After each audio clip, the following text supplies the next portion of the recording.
tu ẹ bá wa ká lọ lọ́mọdé pẹ̀lú àgbà ẹ bá wa ká lọ lọ́kùnrin pẹ̀lú obìnrin ẹ bá wa ká lọ ó dájú ẹ ò ní ṣàbámọ̀ ẹ̀yin tẹ́ ń gbọ́ wá ó dájú ẹ ò ní ṣàbámọ̀ ẹ̀yin tẹ́ ń gbọ́ wá ó dájú ẹ ò ní ṣàbámọ̀ ẹ̀yin tẹ́ ń gbọ́ wá. àwọn wá sí ọlọ́kan òjọ̀kan tó lọ́gbọ́n nínú ilé ó máa gbọ́ lórí ètò ọ̀pẹ lóye o. marital advices ta lè fi tó lé ìmọ̀ràn lórí ètò ìgbésí ayé wa lé ó máa gbọ́ lórí ètò àwòká lè fi kọ́gbọ́n lé ó máa gbọ́ lórí ètò àwòká lè fi kọ́gbọ́n Hidayatul Mu'minina ṣóhun lè tó wá. Atọ́kùn ètò Haji Sherifu Asare Monica ẹ kú iṣẹ́ ọlọ́run tó yàn yìí kó má fi ilẹ̀ lókè lókè lẹ́wọ̀n máa ní lọ́lá ọlọ́run. Assalamu alaikum wa rahmatullahi wa barakatuhu. Múmìnì lọ́kùnrin múmìnà lóbìnrin àtọmọdé àtàgbà àtọkùnrin àtobìnrin ẹ jẹ́ pàdé àfáwọ̀ àgbà Fadilatul Ustaz Muhammad Sherif Asare Monica lórí ètò wa Hidayatul Mu'minin lórí Sherif Asare Monica TV lórí Facebook níbi tá ti máa gbọ́ wá sí ọlọ́kan òjọ̀kan ọ̀rọ̀ ọgbọ́n ọ̀rọ̀ òye ọ̀rọ̀ tá a lè fi tó lé ayé wa ọ̀rọ̀ ọ̀mọ̀ràn lóríṣiríṣi fún àlàyé tàbí ìbéèrè àbí ìpolówó ká pè sórí àwọn nọ́mbà wọ̀nyí 0505090 tàbí 0102151. Hidayatul Mu'minin ọlọ́run tó yẹ yìí kó má fi ilẹ̀ lókè lókè lẹ́wọ̀n máa lè lọ́lá ọlọ́run. A'udhu billahi minash shaitani rajim. Bismillahir rahmanir rahim. Alhamdulillahi rabbil alamin wassalatu wassalamu ala sayyidina Muhammad wa ala alihi wa sahbihi wa sallim tasliman. Ada ọpẹ́ fún Ọlọ́run ọba àlékè ọlá ọba ọ̀gá ògo ọba hayy ọba qayyum ọba àgbáńlá ayé ọba tó dá mi tó dá gbogbo àgbáńlá ayé ìkẹ́ Ọlọ́run Ọlọ́run kó máa bá ń ṣe ńlá wa Ànábì wa Muhammad sallallahu alaihi wasallam Ànábì tó já sí pé ní ó fi mímọ̀ ọ̀pọ̀lọpọ̀ mímọ̀ ó fi mọ̀ wá tí ìbá sọlá Ànábì ní ibo ní ọ̀pọ̀lọpọ̀ àwọn jàmáà wa ibo ní ọ̀pọ̀lọpọ̀ ọba wà lénìí ẹlòmíì ọba ti di ẹni tí ó já sí pé ní nǹkan míì ní ọba máa ṣe ọ̀kẹ́ ìkẹ́ Ọlọ́run àti Ọlọ́run kó máa bá ń ṣe ńlá Ànábì wa Muhammad sallallahu alaihi wasallam látara bẹ́ẹ̀ akí àwọn sàábé tí wọ́n bá Ànábì wa Muhammad sallallahu alaihi wasallam tán bá Ànábì wa Muhammad tán bá lùgbà kọ́lọ̀ wọlé ayédàsíkò yìí kọ́lọ̀ bá kẹ́ wọn kọ́lọ̀ bá gẹ̀ wọ́n àwọn tábìyìn tó tẹ̀lé wọn náà ọlọ́ bá kẹ́ wọn bá gẹ̀ wọ́n tó dórí àwọn bàbá wa àgbà tí a máa ń ṣàdúrà fún tá a lè ṣèjọ́ kan ká máa ṣe àdúrà fún wọn nílùú wa nílẹ̀ Yorùbá àwọn bàbá yìí wọ́n fi mímọ̀ wọ́n fi dáadáa wọn gbogbo tí wọ́n kọ́ wọ́n fi ṣe dáadáa sínú ẹ̀sìn Islam wọ́n bá wọn kèfèrí jagun wọ́n lò ó pẹ̀lú ìnira náà wọn ò lásọ lọ́rùn bẹ́ẹ̀ náà ni wọn ò ní nǹkan káyé sáyé kọ̀ǹpútà lénìí tó ń kálukú wa nígbà náà tó dá kálukú wa ń sìn àmọ́ wà bá a ṣe ń jòkó wọ́n ń jagun káàkiri ìlú sí ìlú ẹ wo iṣẹ́ tí àwọn bàbá yìí ṣe bàbá wa lágbàjì bàbá wa lámúnagò bàbá wa ní àyè gbà mí Sheikh Adam Abdullahi Al-Alori bàbá gbógunmọ́ tí Ọlọ́run dákú bá kẹwọn bá wa gẹ̀ wọ́n bàbá wa àgbà Sheikh wa Maulana Fadilatu Sheikh àgbà Sheikh wa Kamaluddin Habibullah Al-Alori Ọlọ́run bá wa kẹwọn bá wa gẹ̀ wọ́n tó fi dórí àfáà mi àgbà Sheikh mi onímọ̀ tó pọ̀ ni bàbá onímọ̀ tó pọ̀ tó wá fi sùúrù kú Maulana Fadilatu Sheikh Mustapha Zaglu Sanusi bàbá ní sọ̀rọ̀ bàbá ní dáwà Al-Rashad Ọlọ́run bá wa kẹ́ bàbá bá wa gẹ̀ wọ́n ọjọ́ tí ayé bá ń jẹ́ tí gbà bá ń jẹ́ gbà dáwà Al-Rashad Ọlọ́run dákun má jẹ́ ó bàjẹ́ láíláí tó fi dórí Markaz Ta'lim Al-Arabi nílùú Agége ilé kéwú ńlá ní tó lámìlaka Ọlọ́run dákun má jẹ́ ó bàjẹ́ ọjọ́ tí ayé bá ń jẹ́ tí gbà bá ń jẹ́ gbà Markaz Ta'lim Al-Arabi Ọlọ́run dákun má jẹ́ ó bàjẹ́ láíláí tó fi délé ké wa nílùú Ìlọrin Zumratul Adabi abíbẹ̀ẹ̀kọ́ Zumratul Adabi ti bàbá Sheikh wa Kamaluddin Ọlọ́run dákun má jẹ́ ó bàjẹ́ ọjọ́ tí ayé bá ń jẹ́ tí gbà bá ń jẹ́ gbà ọlọ́run dákun mọ́ fọwọ́ bàjẹ́ kàn ọlá la wala quwwata illa billah sákì ó gba àwọn àlùfáà wa tó ti lọ nílẹ̀ yìí nílùú Côte d'Ivoire àti àwàyé nílùú Èjìgbò àwọn ìmáàmù jàǹkànjàǹkàn nílé gbogbo lé tó ti jẹ ìmáàmù pátá láwọn àfáà jàǹkànjàǹkàn tí wọ́n ti lọ nílùú Èjìgbò àti nílùú nkálukú wa náà lọ́n bá wa kẹ́ wọn bá wa gẹ̀ wọ́n tó fi dé ìlú Côte d'Ivoire ó gba àwọn mọ̀kádàm tó ti lọ àwọn ààrẹ oníwàásí àwọn aṣojú ilẹ̀ Yorùbá tó jẹ́ àfọ onímọ̀ tí wọ́n dá lè kíwúlẹ̀ wọn kọ tírà kan ni wọ́n ṣe wàásí tá à ń jẹ́ àǹfààní lára wọn láwọn àfa àwa tí wọ́n nílé kíwú káàkiri tá a bá ní ká máa dá ọkọ̀ ọjọ́ lọ ilé òkun nítorí ìlú tá a wáyé àwọn bàbá wa ńlẹ̀ Yorùbá wọ́n gbìyànjú sílùú yìí púpọ̀ wọ́n sì fi mímọ̀ wọ́n fi dára sílùú yìí kò ní bàjẹ́ láyéláyé kọ́ ló bá wa kẹ́ wọn bá wa gẹ̀ wọ́n gbogbo àwọn àlùfáà wa tí wọ́n ṣẹ́kù láìlé ní ọlọ́dàpọ̀ bá dó tí wọ́n bàbá wa mùdíù wa ní dáhùdáhù alakshad ti ìlú ìsọlọ̀ nílùú Èkó ọlọ́run èmi gbọ́ àtàláfẹ́ ọlọ́ba àjọkọ̀ sheikh wa ridwanullah Mustapha Zaglu Sanusi ọlọ́ba àdó tí wọ́n bá wà pẹ̀lú wọn wala hawla wala quwwata illa billahi aliyyil azim látara bẹ́ẹ̀ awaki khalifa wa àgbà sheikh wa Ishaq Mustapha Zaglu Sanusi ọlọ́ba wa dó tí wọ́n bá wà pẹ̀lú wọn ọjọ́ tí ayé bá ń jẹ́ tí gbà bá ń jẹ́ gbà ọlọ́dàpọ̀ fọwọ́ bàjẹ́ kàn wọ́n wala hawla wala quwwata illa billahi azim tó fi dórí àáfàá wa àgbà tí wọ́n lọ láìpẹ́ yìí kọ́lọ́ba wa kẹ́ wọn kọ́lọ́ba wa gẹ̀ wọ́n sheikh wa Muhyiddin Mustapha Zaglu Sanusi ọlọ́run dákọ̀ bá kẹ́ wọn kọ́lọ́ba wa gẹ̀ wọ́n tó fi dórí àáfàá mi àgbà kọ́lọ́ba lọ́rẹ̀ mi wọn àáfàá mi dáadáa sheikh wa Soraka ọlọ́run alẹ́ mẹ́kúkọ́ àtàláfẹ́ ọlọ́ba àjogún ẹ̀ fún wọn sheikh wa Faisal nílùú Mustapha Zaglu Sanusi ọlọ́ba àdó tí wọ́n bá wà pẹ̀lú wọn ọjọ́ tí ayé bá ń jẹ́ gbà tí gbà bá ń jẹ́ nínú ayé táyé bá náà bá ń jẹ́ ìgbà ọlọ́run pẹ́kàs dákùnmájọ́ bàjẹ́ sheikh wa àgbà Maulana Fadilatu sheikh Muntaka Mustapha Zaglu tó ń bẹ nílùú lọ́dọ̀ àfa wa àgbà ní kọ́lọ́ba àdó tí wọ́n bá wà pẹ̀lú wọn ọ̀dà la wala quwwata illa billah gbogbo àwọn sẹ́yìn ìdáwà náà ọlọ́ba àdó tí wọ́n bá wà pẹ̀lú wa lé ní ẹ̀rí pé ọjọ́ ti lọ púpọ̀ nẹ́tíwọ́ọ̀kì náà ní gbogbo àkọlọ́ ń sànù wa kọ́lọ́ba wà pẹ̀lú wa gbogbo àwọn tó ti darapọ̀ mọ́ wa náà ní akí àfọwà tàǹdà aláàjì wa ta Tijani Sirajuddin Alhaji àwọn èèyàn mi dáadáa ni wọ́n kọ́lọ́ba àdó tí wọ́n bá wà pẹ̀lú wọn àwọn ń pè wò lọ tí hajj ní ọdọọdún ìlú Òṣogbo ni wọ́n wà kọ́lọ́ba àdó tí wọ́n Alhaji wa Mutiyata Adétóyìn Ìwàlẹ́wà Umu Yazid ní kọ́lọ́ba àdó tí wọ́n kọ́lọ́ba wà pẹ̀lú wọn la hawla wala quwwata illa billahi aliyyil azim látara bẹ́ẹ̀ náà mo kí àáfàá wa àgbà Sheikh wa Abdullahi Yusuf kọlọba àdó tí wọ́n sheikh wa Ismail Kadé Al-Mujib láti lu yókàn ìkọrùn àbí kọlọba àdó tí wọ́n kọlọba wà pẹ̀lú wọn Allahu Galibu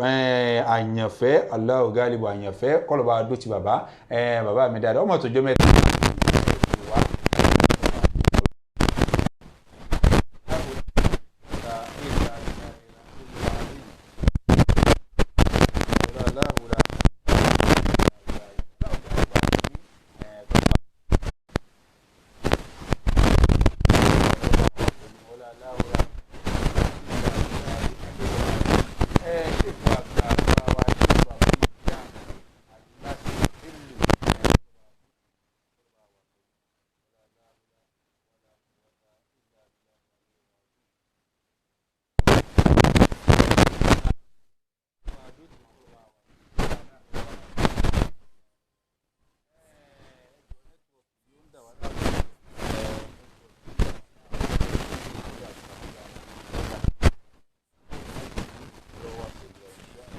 bàbá wa àgbà Sheikh Darul Bayan láti ìlú Èkó àwọn àfáà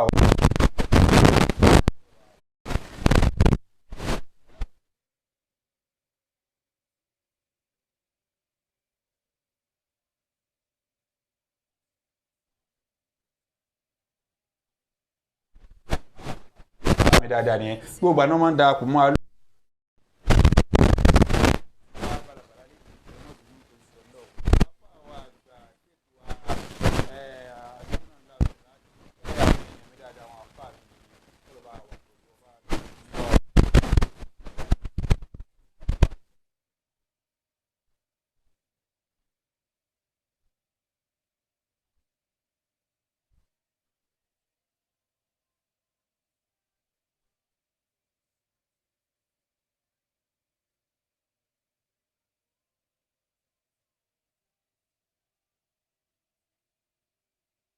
àmọ́ sábà jókòó sílẹ̀ kọ̀ọ̀kan táwọn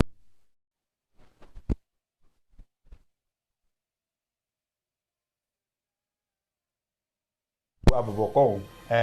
kọlọba àdótì ẹ̀yìn náà kọlọba wà pẹ̀lú yín ọlá hayyu ọlá qayyum ọlá aláhùlá wàlá quwwata illa billahil azim. bẹ́ẹ̀ náà ni a kí bàbá wa àgbà Akin ọ̀kan làwọn Ọlájídé bàbá mi dáadáa nìyẹn ọlọ́ba àdótì bàbá wa pẹ̀lú yín ọlá aláhùlá wàlá quwwata illa billahil azim. lẹ́ni láì nípa àsìkò gùn gbogbo ẹ̀yin tí ẹ wà lọ́nà gbogbo yín náà ni à ń kí àfáwà Teslim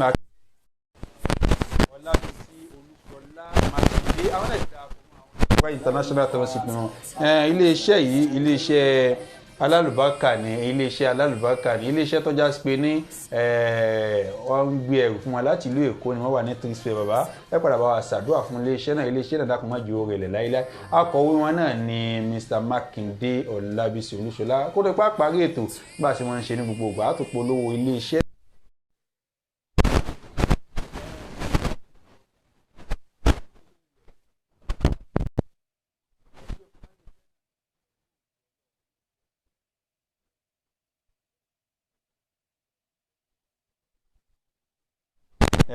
kódà yọ kò ní fọ́nbẹ̀ tí èdè lẹ̀ iléeṣẹ́ support international township ni kò ní bàjẹ́ láíláí ọlá hayyu ọlá.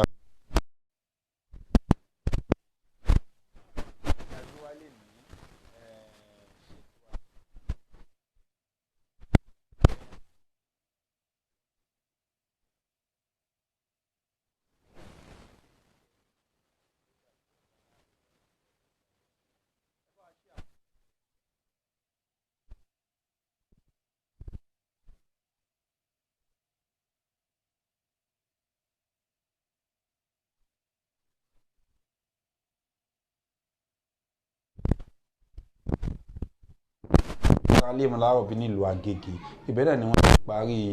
ẹ̀kọ́ wọn.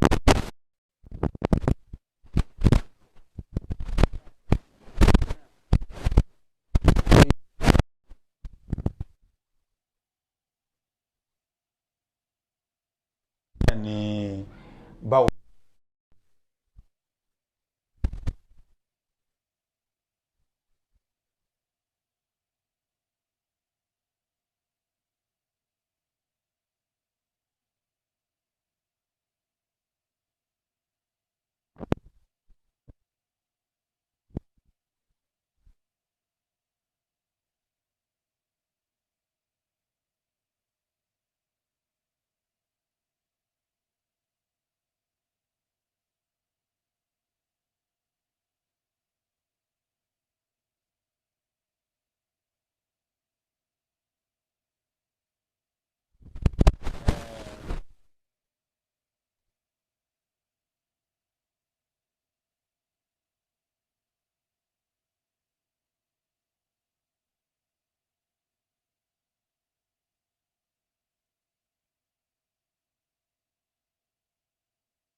tọ́pìkì wa tèmi òun náà ni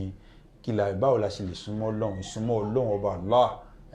ìsúnmọ́ Ọlọ́run ọba Allah àwọn yẹn ti ṣe tán ti jòkó wọ́n fẹ́ gbọ́ wá sí kọlọ́ba àdótì bismillah sheikh maulana. bismillahir rahmanir rahim.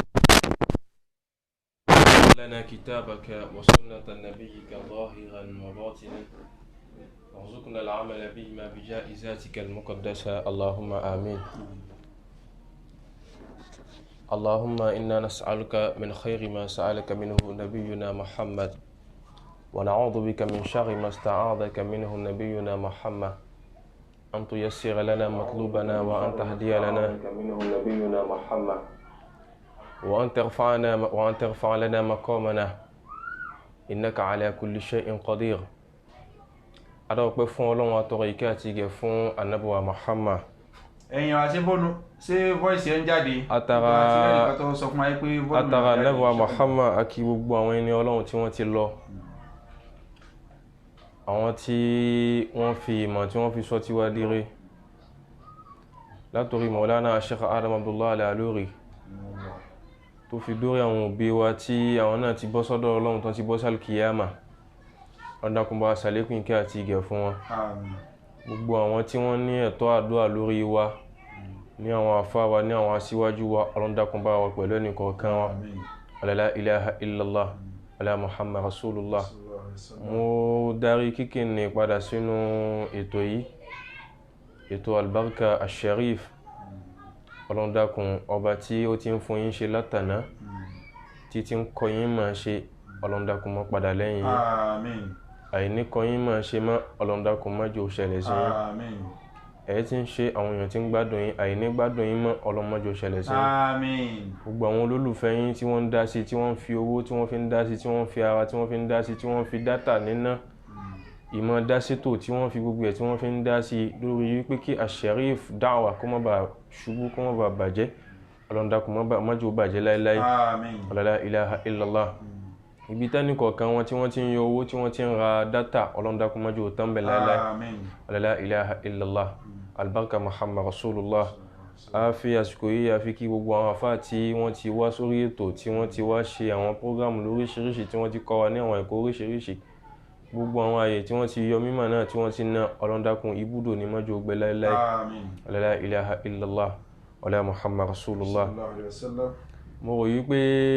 èyí tí a fẹ́ fi bára wa sọ̀rọ̀, tá fẹ́ fi dára wa lẹ́kọ̀ọ́ lénìí, òun náà ni ìsúnmọ́ Ọlọ́run tí àwọn oníkéwú tí àwọn ó tú sí at-taqarrub min al-abdi ila Allah. torí wípé ìsúnmọ́ mọ́ wá látọ̀dọ̀ ẹrú ni lọ sọ́dọ̀ Ọlọ́run ọba rẹ̀, ọba tó ju gbogbo nǹkan lọ. tá a bá sì fẹ́ bára wa sọ̀rọ̀ nípa ìsúnmọ́ Ọlọ́run lọ́dọ̀ àwọn onímọ̀, lọ́dọ̀ àwọn oníkéwú, àfi ká ṣàlàyé báwo ni gbólóhùn náà, báwo ni tí ń bọ̀ tí ń fi ń tú ìsúnmọ́ Ọlọ́run. torí wípé lọ́dọ̀ àwọn àfọ́ oníkéwú wọ́n jó yé wa wípé àwọn èdè kan ń bẹ tí ó mọ túra wọn, àwọn gbólóhùn kan ń bẹ tí ó mọ túra wọn nínú kéwú. ó lè wà bẹ́ẹ̀ nínú Yorùbá, àmọ́ èyí táwa mọ̀ tí a sì rí kà, òun náà ni wípé nínú kéwú ó pọ̀. at-taqarrub min al-abdi ila Allah, òun náà ni wípé kí ẹrú súnmọ́ Ọlọ́run ọba rẹ̀. àwọn àfọ́ olédè wọ́n jẹ́ ó yé wa wípé al-qurbu, ìsúnmọ́, fáìlù kan ni tó jẹ́ sí wípé muta'addi ni. lọ́dọ̀ àwọn àfọ́ ní sarfu a ní àwọn af'alu al-muta'addiyat, àwọn af'alu al-lazimat, àmọ́ fáìlì eléyìí muta'addi ni, kò ní ìlà kankan lára, ó dá wa ni. fáìlì yìí bó ti wá wà yìí, aslul fáìlì náà ó wá látara qaruba yaqrubu, qurbatan qurba, àbí ká pé qurbanan nígbà míì masdari rẹ̀ máa wá bẹ́ẹ̀. ìtumọ̀ rẹ̀ náà ni wípé ó súnmọ́, qaruba ó súnmọ́, yaqrubu yóò máa súnmọ́, àbí ká pé ń súnmọ́ lọ́wọ́, torí wípé al-mudari' tufidu al-istimrar wa tajaddud, gẹ́gẹ́ bí àwọn àfọ́ onímọ̀ bí wọ́n ti fi kọ́ wa. qurbanan a máa tú yẹn sí ìsúnmọ́ kan, a máa tú sí ìsúnmọ́ kan. ìsúnmọ́ yìí kí ni èdè rẹ̀ nínú Lárúbáwá? nínú nǹkan tí mo kọ́ wá, mo já mọ̀ wípé ibaratun an idna'il abdi rabbahu bitazalluli wal inkhidaa'i. ibaratun, ìsúnmọ́ yìí àgbékalẹ̀ ọ̀rọ̀ kan ni tó jẹ́ sí wípé wọ́n gbé e kalẹ̀ tí ó sì máa ṣiṣẹ́ wípé kọ́mọ ènìyàn, kí ẹrú kó súnmọ́ ọlọ́run ọba rẹ̀ bitazallul pẹ̀lú ìrẹ̀rẹ̀ nílẹ̀. Èèyàn máa ń súnmọ́ ẹgbẹ́ rẹ̀ tó jẹ́ sí pé yóò sì tún fi ìgbéraga, yóò sì tún fi wípé alówó lọ́wọ́ alọ́lá, yóò fi súnmọ́ ẹni tó jẹ́ bí èèyàn bí ẹgbẹ́ rẹ̀. Ṣùgbọ́n ìsúnmọ́ ọlọ́run yìí nínú máàna àsìlí rẹ̀ ìntàrí kọ́ńbẹ̀ náà ni wípé bitazallul wal inkhida. Bẹ́yàn bá fẹ́ súnmọ́ ọlọ́run ọba yóò rẹra rẹ̀ ńlẹ̀, wal inkhida yóò yẹpẹrẹ ara rẹ̀, at-tazallul yóò yẹpẹrẹ ara rẹ̀, wal inkhida yóò sì rẹra rẹ̀ nílẹ̀. Àbí ká sọ wípé taslimil juz'iyyi awil kulli, kéèyàn juwọ́ ju sẹ́lẹ̀, kéèyàn ju gbogbo tó jẹ́ kó júlẹ̀ fún ọlọ́run ọba. In tó jẹ́ bóyá ó jẹ́ ọkùnrin ni ó ju yẹn lẹ̀ fún ọlọ́run. Taslimil kulli ń bẹ́ẹ̀, taslimil juz'i ń bẹ́ẹ̀. Mo lówó lọ́wọ́ ó júlẹ̀ fún ọlọ́run. President ni mí, mo rí bákan, ìrìn bákan, gbogbo owó tí wulẹ̀ kó jẹ́ ní taslimil kulli awil juz'i, gbogbo ẹ̀ ló jùúlẹ̀ fún ọlọ́run tó bá fẹ́ súnmọ́ ọlọ́run ọba Allah. Eléyìí báyìí a mọ̀ ní ìsúnmọ́ fún ọlọ́run ọba tó ní ẹ̀tọ́ sí ìsúnmọ́ nì, ọba tó sì ní ẹ̀tọ́ sí ìforíbalẹ̀, ìrawọ́ bẹ̀bẹ̀ sí ọ̀dọ̀ rẹ̀, ọba tó mọ̀ náà láṣẹ gbogbo eléyìí fún. Àmọ́ ká tó súnmọ́ ọlọ́run ọba a mọ̀ wípé ba'da ma'rifatihi wa mahabbatihi, a ti mọ ọlọ́run tá a fẹ́ súnmọ́, bẹ́ẹ̀ sì ni ọba tá a fẹ́ súnmọ́ ní ìfẹ́ rẹ̀ ti wà nínú ọkàn. Ìgbà míì bẹ tó jẹ́ sí wípé èyàn ó súnmọ́ ẹlòmíì tó jẹ́ sí wípé nítorí àǹfààní kan sí kejì ni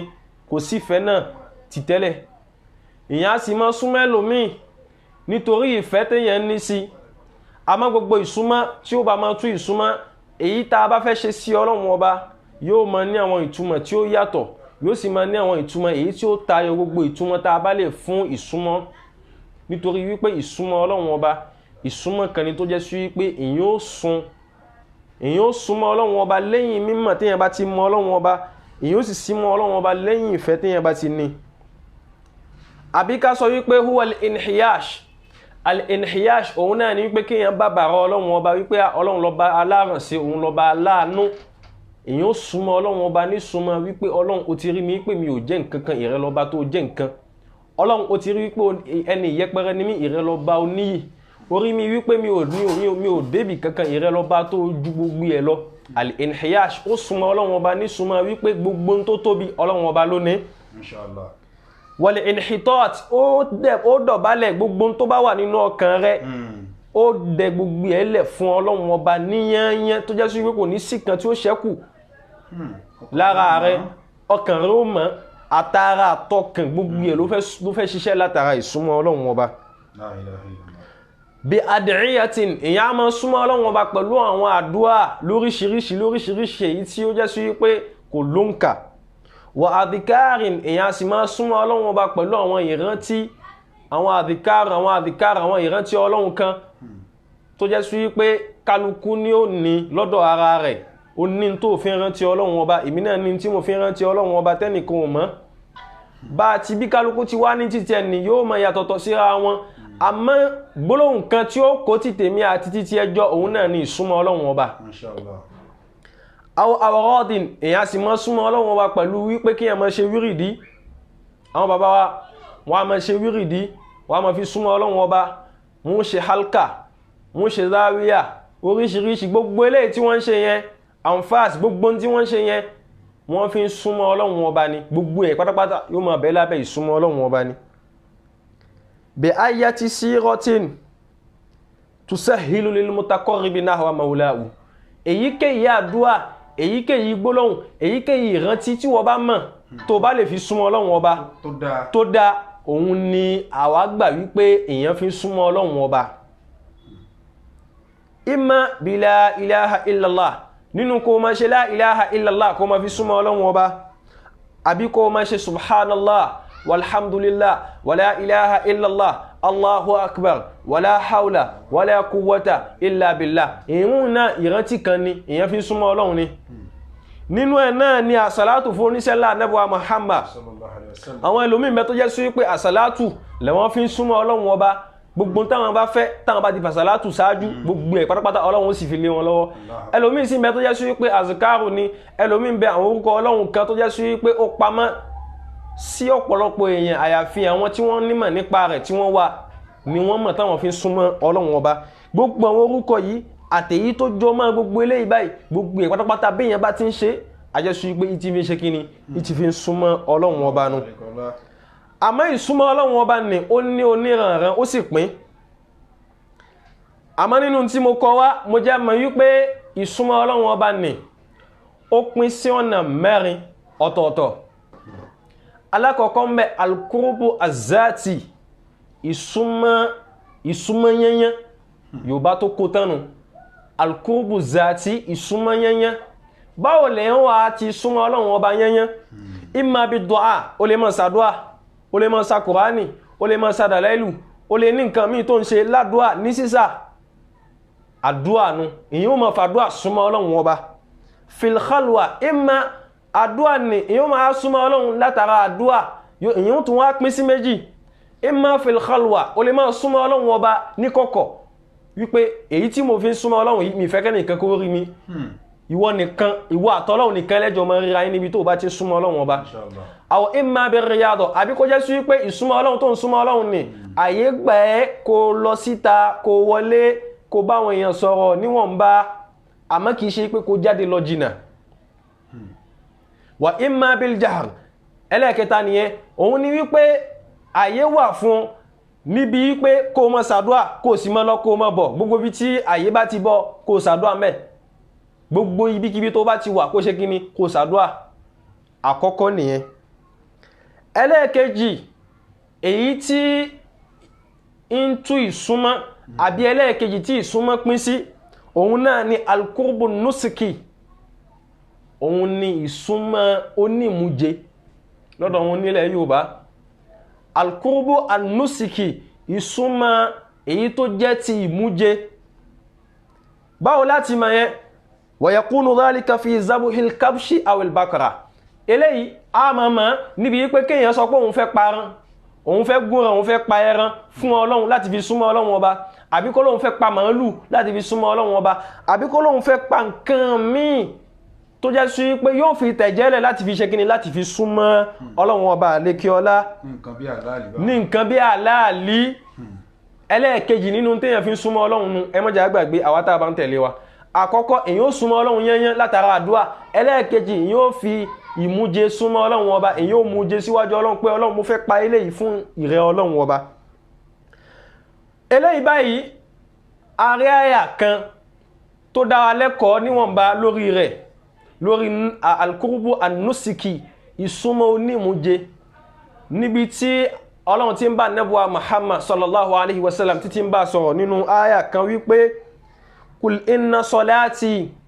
wa nuski wa mahayaya wa mamati lillahi rabbil alamin àyà yìí ń túmọ̀ sí wípé Ànábì ń sọ fún àwọn mùṣírìkí àwọn olùṣẹbọ wípé gbogbo ìrun tèmi ń kí inna salati gbogbo ìrun tèmi kí wa nuski àti gbogbo ìmújẹ tèmi ń ṣe síwájú Ọlọ́run ọba wa mahayaya àti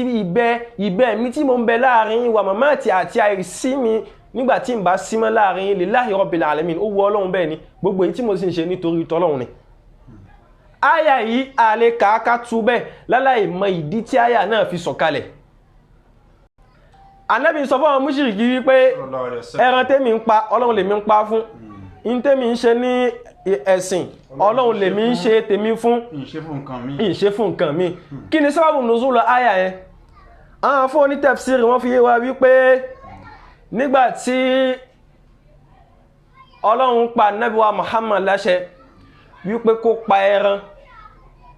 kó fi dúpẹ́ fún Ọlọ́run lọ́jọ́ ọdún àwọn mùṣírìkí àwọn olùṣẹbọ wọ́n wá rí nǹkan nírí wípé Ànábì ń ṣẹbọ nítorí wípé àwọn náà àwọn òòṣà wọn tí wọ́n ń sìn yẹn wọ́n ní ojúde àbí wọn ṣe máa ń sọ Yorùbá yẹn wọ́n máa pa àwọn nǹkan kan lé lórí àyà kan ròyìn kìíní ní fún wa wípé nínú súrà kan wípé ń sọ fún wa wípé ya ayyuhal mushrikun àwọn mushriki tí wọ́n bá pa ẹran tí wọ́n bá pa màálù èyíkéyìí nǹkan tí wọ́n bá pa àwọn pa nítorí òòṣà ni àwọn ò pa nítorí tọ́lọ́hun gbàtọ́lọ́run wá sọ fún ànábì wípé kánábì ó pẹran àwọn wá rò wípé in táwọn ń ṣe yẹn ànábì ń kọ́ ṣe àwọn ni kò yí àwọn wípé àṣẹ tànábì fi pẹran ni àtọ̀dọ̀ Ọlọ́run ló ti wá Ọlọ́run wá fi wá sọ àyà yẹn kalẹ̀ wípé ìrà ànábì máa sọ fún wọn wípé ẹran tí wọ́n ń pa yẹn nítorí àwọ Ọlọ́run ló fi ń pa ẹ̀sìn tí ìrà ànábì ń ṣe nítorí àwọ Ọlọ́run ló fi ń ṣe kíni ló fi ń ṣe èyí tànábì ń ṣe yẹn ìmújẹ ni wọ́n ń pè é nítorí wípé àwọn múṣírìkí tá ń sọ̀rọ̀ nípa wọn yìí nǹkan kan bẹ tí wọ́n máa ń ṣe lọ́pọ̀lọpọ̀ ìgbà kí ni nǹkan nì wọ́n lọ máa kó àwọn ẹran àwọn nǹkan ọ̀sìn wọ́n máa wá pa wọ́n máa fi ṣẹbọ sọ́lọ̀ wọn ọba tánà mọ́ bàbá bí wọ́n lè rí pé kí lẹ̀ ń ṣe léyìí sí wọ́n máa sọ pé innama yuqarribuna ila Allahi zulfa à ń ṣe eléyìí nítorí kalẹ̀ nípò lọ́dọ̀ Ọlọ́run ọba ni Ọlọ́run wá fi wọn wípé gbogbo eléyìí tẹ́ ń ṣe yìí ẹbọ ni o ẹbọ ni tẹ́ bá fẹ́ pẹran láti fi mú jẹ síwájú èmi Ọlọ́run ọba orúkọ èmi Ọlọ́run lẹ́dàá sí ilé lórí kìí ṣe orúkọ nǹkan mi òun ni ìsúnmọ́ Ọlọ́run oní ìmújẹ gbogbo ẹran ilé yàtà ń pa yẹn nísìn àfi súnmọ́ Ọlọ́run ni torí wípé àṣẹ kan ló wá tọ̀dọ̀ Ọlọ́run ọba wípé ká pa à ń fi àwẹ̀ tá a bá gbà lọ́jọ́ àràfà àfi súnmọ́ Ọlọ́run ẹran tá a bá pa nì àfi ṣe kíni àfi ń dúpẹ́ fún Ọlọ́run ìmújẹ ni torí nínú ìdúpẹ́ náà láti máa tọrọ wípé Ọlọ́run dákun èyí tí ń bọ̀ dákun jọ̀ọ́ bá wa láyé ká ṣe nínú owó ká ṣe nínú ọlá ká ṣe nínú àgbéga nínú ẹran tá a bá pa nì náà láti dàníyàn ibẹ̀ láti mọ̀ wípé èyí tá a ṣe yẹn ìmújẹ ni wọ́n ṣe kíni ni wọ́n ń pè é ìsúnmọ́ ẹlẹ́ẹ̀kejì nìyẹn ìsúnmọ́ ẹlẹ́ẹ̀kẹta téèyàn fi ń súnmọ́ Ọlọ́run ọba tí ó máa bọ́ sáyé ìsúnmọ́ òun náà ni alqurbu as-sawmi ìsúnmọ́ taláwẹ̀ ìyẹn máa ń fi àwẹ̀ súnmọ́ Ọlọ́run ọba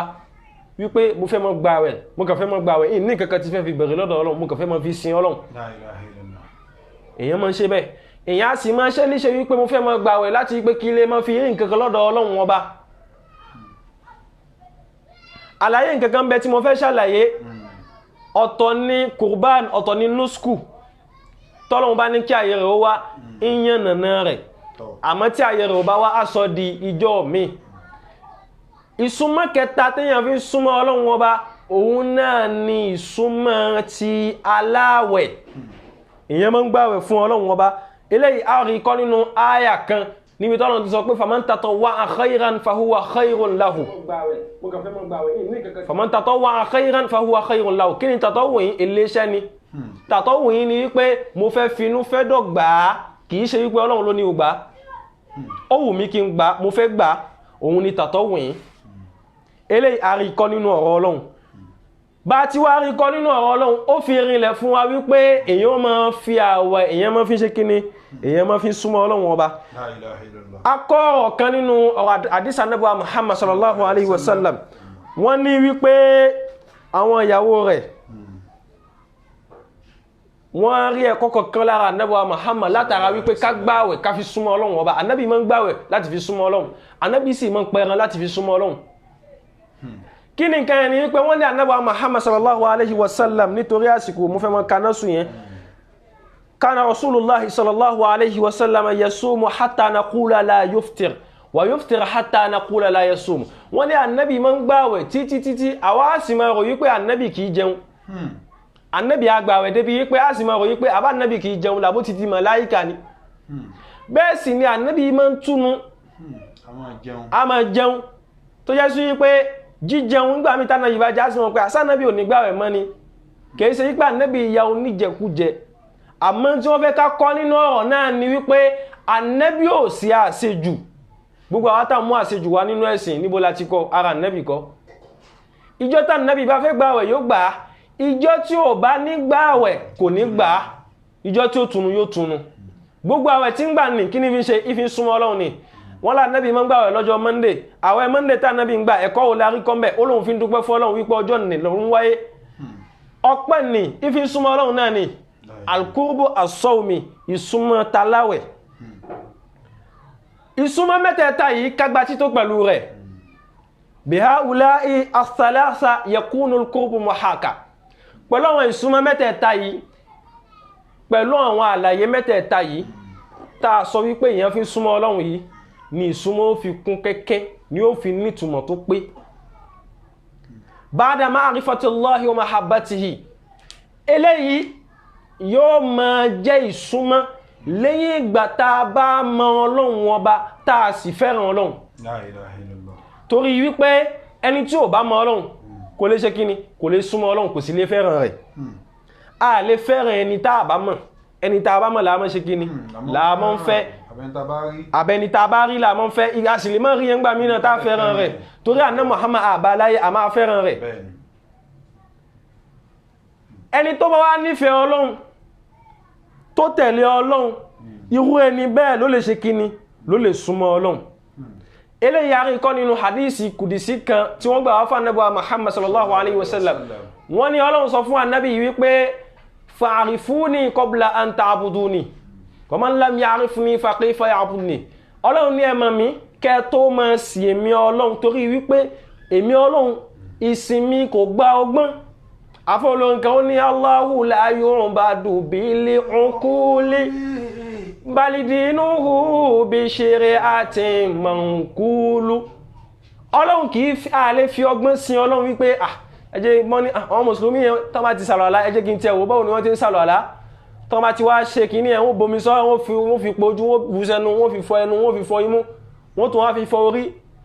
ó tún wá ṣe bẹ́ẹ̀ ó dàbẹ́ ni pé wọ́n tún máa ń dúró tán bá tún dúró ó tún ní bákan tó tí wọ́n ń dúró wọ́n tún ṣe báyìí gbogbo eléyìí ọgbọ́n ni èèyàn kì í fi ọgbọ́n sin Ọlọ́run èèyàn máa ń nímọ̀ nípa Ọlọ́run téèyàn bá fẹ́ sìn ni torí Ọlọ́run gangan fẹ́ kéèyàn mọ òun kéèyàn tó sìn òun fa'arifuni qabla an ta'buduni falqurbu ìsúnmọ́ èyí tá ń bára sọ̀rọ̀ nípa rẹ̀ yìí ya'ti ba'da al-urfi wal-hubbi ìsúnmọ́ máa ń wá lẹ́yìn mímọ̀ Ọlọ́run ìsúnmọ́ a sì máa ń wá lẹ́yìn ìfẹ́ Ọlọ́run fala yasihhu qurbun khalin min ma'rifati Allahi wa mahabbatihi fala yasihhu qurbun khalin ìsúnmọ́ kan ò lè lálàáfíà èmi àti àlè sọ pé à ń súnmọ́ Ọlọ́run pẹ̀lú nǹkan kan nínú mẹ́tẹ̀ẹ̀ta tá a kà kalẹ̀ yìí tí ìsúnmọ́ ni tí ó tún wá lálàáfíà khalin ìsúnmọ́ ni kò lè lálàáfíà khalin tí ó tún wá pa sófo nínú kúnnú min ma'rifati Allahi wa mahabbatihi a wà á ṣàfẹ́kù ìmọ̀ Ọlọ́run nínú ìsúnmọ́ ni a ṣàfẹ́kù ìfẹ́ Ọlọ́run nínú ìsúnmọ́ ni ìwọ àfáàtọ̀ ló ń súnmọ́ Ọlọ́run tó ń fọtí súnmọ́ Ọlọ́run La ilaha illallah. ìwọ àfáàtọ̀ ló ń súnmọ́ Ọlọ́run tó ń fẹ́ bọ tó fi ń súnmọ́ àwọn ìyá tó lọ́lọ́run ló ń súnmọ́ La ilaha illallah. ṣé Ọlọ́run náà ló mọ̀ báyẹn ṣé ìfẹ́ Ọlọ́run náà ló mú ẹ débi pé òun mú ọtí nínú kálúà ṣé ìfẹ́ Ọlọ́run ló mú ẹ débi pé òun mú ọtí nínú riyadọ̀ La ilaha illallah. khalin min mahabbatillahi wa ma'rifatihi ìsúnmọ́ rẹ ó ti yọ bí epo kúrò nínú ìmọ̀ Ọlọ́run ó sì ti yọ kúrò nínú ìfẹ́ Ọlọ́run tó bá ní òun súnmọ́ Ọlọ́run tá a bá rí wípé ìntọ́lọ́run ní a máa ṣe ó ṣe ìntọ́lọ́run ní a ṣe ó ṣe tá a bá ti rí nínú ìsúnmọ́ tó sọ pé òun súnmọ́ Ọlọ́run a jẹ́ sí wípé èyí tó ń ṣe yẹn ó ti ń ṣe nǹkan míì ó ti kúrò ní ìsúnmọ́ Ọlọ́run èyí tó ń ṣe yẹn ó ti ṣe kíní ó ti kúrò ní ìsúnmọ́ Ọlọ́run ó ti ń tú nǹkan míì nítorí pé ẹni tó bá súnmọ́ Ọlọ́run a gbọ́dọ̀ bá Ọlọ́run a sì gbọ́dọ̀ bá ìmọ̀ nínú tí ń ṣe in tí wọ́n bá ti ń ṣe tí wọ́n bá ti bá ìmọ̀ ń bẹ a jẹ́ sí pé kì í ṣe tọ́lọ́run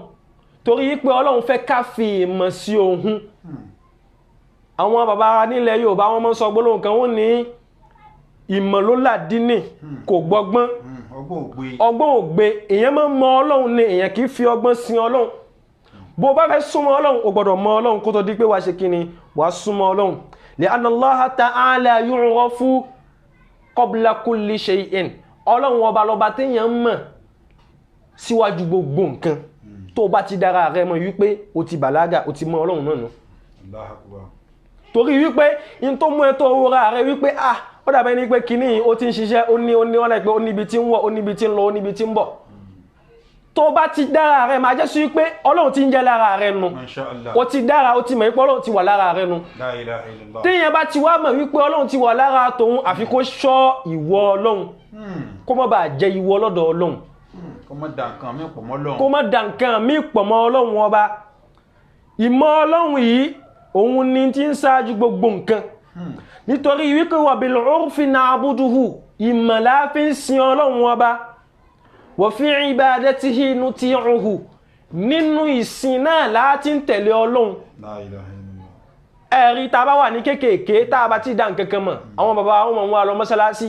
a máa lọ kírun táwọn bá dé ṣé wọn ìgbàwẹ̀ ni a bá wọn gbà àti ìmọ̀túnmọ̀ rẹ̀ wọ́n lè ní àgbàdé ìdajì wọ́n ní àgbàdé ìdajì tó bá di aago méjìlá kágé àwa ti parí àwẹ̀ wa nu a máa wá ṣe bẹ́ẹ̀ hátà tọ́lọ́n bá ní kí bùlúùgù ó dé sára ká dára wa mọ̀ wípé a ti di nǹkan ó ti dobìnrin èmi náà ti dọkùnrin tá a bá ti dára wa mọ̀ nù tí òhù a máa wá tẹ̀lé wípé àṣetán bàbá wa ní ká máa ṣe ní kékèké àṣetán yẹ kéèyàn máa tẹ̀lé ni ó ti di ọ̀ranyàn wa bi ibadatihi nuti'uhu pẹ̀lú ìsìn náà láàfin tẹ̀lé Ọlọ́run tó bá sì tẹ̀lé Ọlọ́run man yuti' Allah wa rasulahu faqad faza fawzan 'azima ẹni tó bá ti tẹ̀lé Ọlọ́run tó bá ti tẹ̀lé ànábì irú ẹni bẹ́ẹ̀ kí ló tún wá láyé irú ẹni bẹ́ẹ̀ ti jẹ èrè jẹ èyí tó tóbi jù ìjọ kan wọ́n lọ bá imamu Shafi'i radiyallahu ta'ala anhu su'ila imamu Shafi'i faqalu ma a'zamu shay'in yataqarrabu bihi al-'abdu ila Allah wọ́n ní kí ni nǹkan tó lágbára tó yẹ kí ẹrú ó fi máa súnmọ́ Ọlọ́run ọba àbí kí ni nǹkan tó lágbára tó yẹ kí wọ́n bá lára ẹrú tí wọ́n fi sọ pé léyìí súnmọ́ Ọlọ́run fabaqiya ni Imamu Shafi'i bá bẹ̀rẹ̀ sí sunkún La ilaha illallah kí ló pa Imamu Shafi'i lẹ́kún ìgbà tó sunkún tán ó wá ní an yanzura Allahu ila qalbika fayara annaka la turidu min ad-dunya wala min al-akhirah illa huwa ó ní èyí tá a lè fi gbà wípé ẹni tó súnmọ́ Ọlọ́run ní ẹ́ àbí iṣẹ́ tó lágbára jù téèyàn fi súnmọ́ Ọlọ́run òun náà ni wípé kọ́lọ́run wo ọkàn rẹ ìwọ tó ń wò mí àti ìwọ tó ń gbọ́ mi kọ́lọ́run wo ọkàn rẹ kó sì rí wípé nínú ọkàn rẹ nì kò sí ìfẹ́ ayé ń bẹ nínú ọkàn rẹ nì ó sìn òun nítorí wípé kó lè rí àlìjẹ́nà kan wọ̀ kọ́lọ́run wo ọkàn rẹ kó sì má rí nǹkankan lẹ́yìn ayé àtàlìkìyàmọ̀ kó má rí nǹkankan àyàfi òun Ọlọ́run tó bá ti wá mọ Ọlọ́run ní bitọ̀ àti hí na'buduhu tó bá ti mọ Ọlọ́run ó máa ṣe kíni ó máa tẹ̀lé nuti'uhu wà fi ta'atihi ittiba'ihi níbi títẹ̀lé náà ni ìṣe wà tó bá ti ń tẹ̀lé Ọlọ́run ó máa ṣe tó ní a máa ṣe in tó ní a máa ṣe ní ìwò ní ṣe in tó ní a ṣe ó ṣe kíni ó ṣe torí wípé ó lè máa tẹ̀lé Ọlọ́run bí igi gan bí ti ń tẹ̀lé Ọlọ́run ń sin Ọlọ́run tó bá ti in tó bá fi lè mú ẹ tó bá ti ń tẹ̀lé Ọlọ́run in tó ní ó máa ṣe ó gbọ́dọ̀ sìn látara ti tẹ̀lé tó bá sì ti ń sin Ọlọ́run àfi kó tẹ̀lé torí ẹlòmíì ń bẹ yóò tẹ̀lé Ọlọ́run kò sì ní sìn ẹbí mi lérè wípé lọ́nà o Ramadan ló lọ yìí ẹlòmíì gbààwẹ̀ kìí sì kírun kò sin Ọlọ́run ó sì fẹ́ tẹ̀lé àṣẹ Ọlọ́run La ilaha illallah ó dá ọdún láṣẹ lọ yìí ẹlòmíì kìí kírun kìí dáhùn kí àmọ́ ńgbà tí wọ́n ní ká lọ ìdì ẹlòmíì wọṣọ tuntun ó gba ìdì lọ ó lọ sin Ọlọ́run ṣùgbọ́n kò tẹ̀lé Ọlọ́run Ọlọ́run lọ sin Ọlọ́run Ọlọ́run lọ sin Ọlọ́run ṣùgbọ́n kò tẹ̀lé Ọlọ́run nínú ọkàn lèyàn tí ń tẹ̀lé Ọlọ́run ní tó bá fi lè mú ẹ tó bá fi lè tẹ̀lé Ọlọ́run àfi kó o sìn tó bá sì ti sin Ọlọ́run àfi kó o ṣe kíni kó o tẹ̀lé wa fi ittiba'ihi nara lazzatal qurbi ibi tí mo ń lọ gangan nìyẹn nínú títẹ̀lé tèmi àtẹta bá tẹ̀lé Ọlọ́run nínú títẹ̀lé nì náà láti rí adùn ìsúnmọ́ nínú títẹ̀lé wa fi ittiba'ihi nara lazzatal qurbi níbi títẹ̀lé Ọlọ́run láti rí adùn ìsúnmọ́ tó bá ń tẹ̀lé Ọlọ́run ní a máa ṣe báyìí ká máa ṣe báyìí nítorí kíni nítorí tiwa ní ó dá Ọlọ́run ní a máa ṣe ṣìnà kí l'Ọlọ́run fi ní a máa ṣe ṣìnà ronú sí dáadáa tó bá ronú sí ó mọ̀ wípé nítorí títí ẹni ó dá ìwọ tó múyàwó níyàwó tó bá ní nǹkan pọ̀ ṣé tí wọ́n bá múyàwó títí ẹ tí wọ́n bá ní nǹkan pọ̀ sínú tí ó dùn La ilaha illallah nítorí títí ẹ l'Ọlọ́run fi ní ó máa ṣe Ọlọ́run ní a máa mutí nítorí kíni nítorí tara wa ni ó dá tó bá mutí tó mutí débi wípé tó ń ṣubú káàkiri tó bímọ táwọn ọmọ rẹ tó ń sọ pé ẹ̀rí táwọn ọ̀rẹ́ ọmọ rẹ sọ pé ẹ̀rí bàbá yẹn ọlọ́tí yóò máa mutí yóò máa ṣubú káàkiri tó bá ronú padà sí ó padà rí wípé nítorí tara rẹ l'Ọlọ́run fi ní ó máa mutí gbogbo nawahi èyí tọ́lọ́run kọ̀ fún wa almunkirat èyí tọ́lọ́run ní a máa ṣe tó bá ronú sí dáadáa ó rí wípé nítorí títẹ náà lọ́lọ́run fi ní ó máa ṣe ìwọ obìnrin tó ń yàlẹ̀ mọ́ ọkọ rẹ lára ó rí wípé nítorí títẹ lọ́lọ́run fi ní ó máa ṣe torí wípé tọkọ rẹ náà bá ń yàlẹ̀ àbí tóbìnrin kan bá ń yan ọkọ rẹ lálẹ́ lójú rẹ tó sì ń wá tí ń gbóbìnrin wá sílé rẹ lójú rẹ sínú tí ó dùn sí ó mọ̀ pé inú òun dùn sí tó bá wá rí bẹ́ẹ̀ nítorí títẹ lọ́lọ́run fi ní ó máa ṣe kíni lọ́lọ́run fi ní o mọ́ yálẹ̀ kò mọ́ ṣàgbèrè mọ́ tá a bá ti tẹ̀lé Ọlọ́run a nífẹ̀ẹ́ rẹ̀ tá a bá ti wá nífẹ̀ẹ́ rẹ̀ a ṣe títí ẹ̀ tá a bá ti wá ṣe títí ẹ̀ nínú ìṣe títí ẹ̀ ní láti rí adùn ìsúnmọ́ rẹ̀ bó láti wá fẹ́ rí adùn ìsúnmọ́ lazzatal qurbi tá a bá ti rí adùn ìsúnmọ́ Ọlọ́run wípé ó dà òṣèlá ilaha illallah láàárọ̀ yìí 1000 kó tó jáde ńlé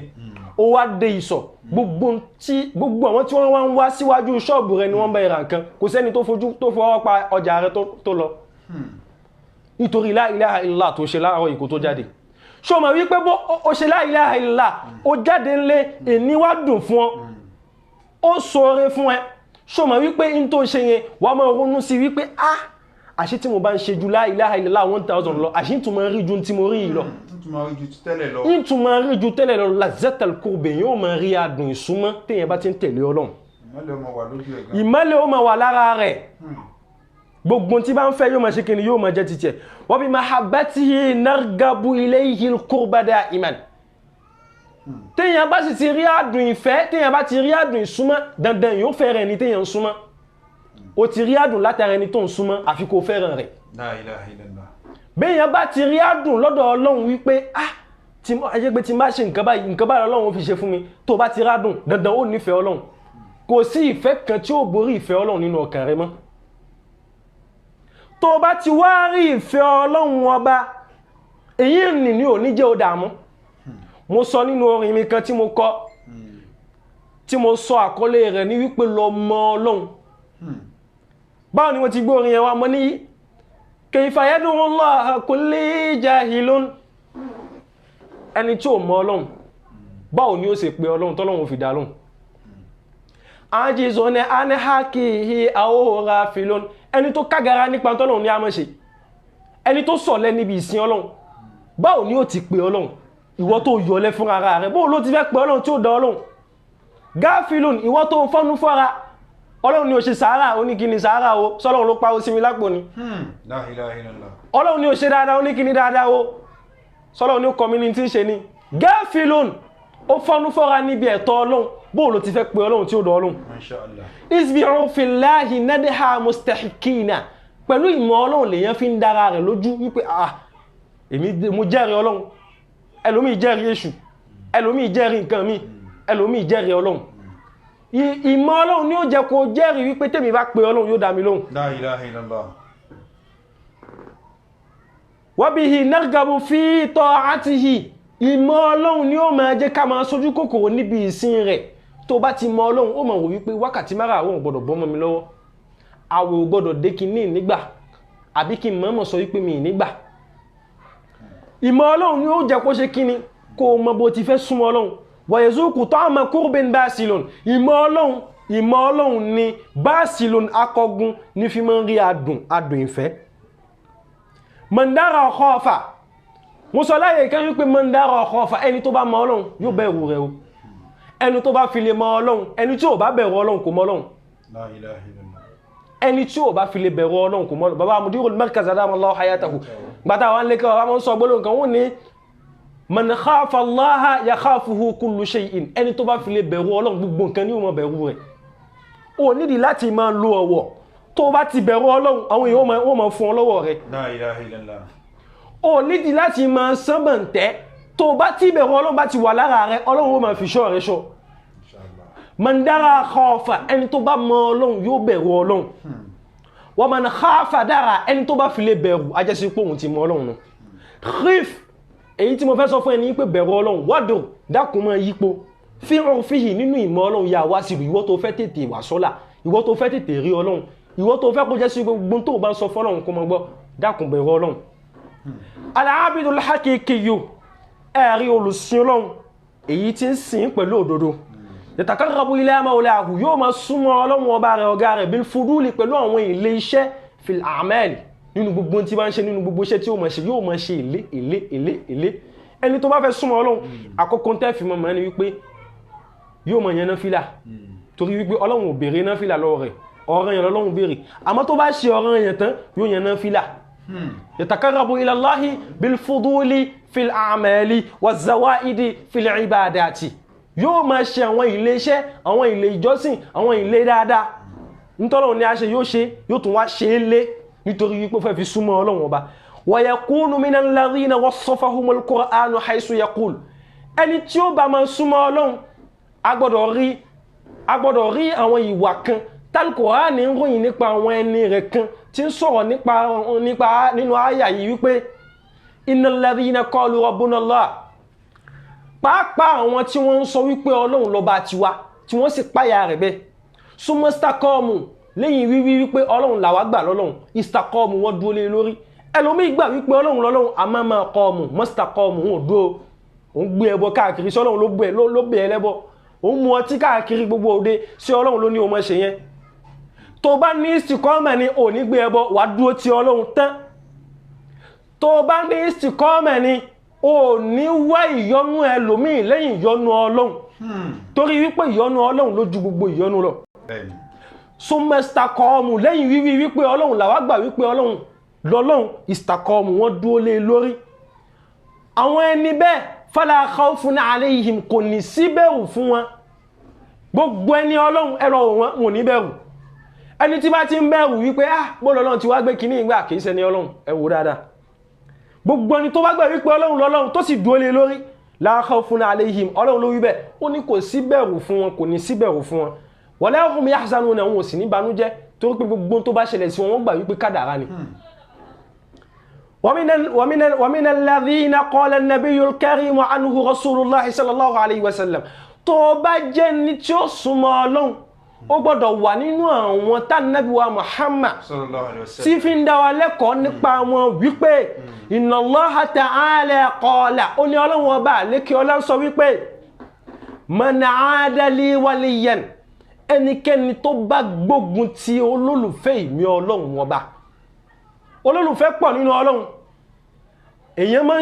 ń jẹ́ olólùfẹ́ Ọlọ́run tí ó sì ní jẹ́ àfá èyàn máa ń jẹ́ olólùfẹ́ Ọlọ́run tí ó sì ní máa múra àfá èyàn máa ń jẹ́ dandan kọ́ ní kí olólùfẹ́ ó jẹ́ àfá a máa ń tàà fi sojú kòkòrò wípé kólólùfẹ́ Ọlọ́run ó jẹ́ àfá ní wípé òun lòun jókòó ti Ọlọ́run òun lòun jókòó ti Ọlọ́run òun ni ó sọ fún wa wípé ìntọ́lọ́hun ní a ṣe lélẹ́yìí ìntọ́lọ́hun ní a má ṣe lélẹ́yìí ìntà nẹ́bí ìwí lélẹ́yìí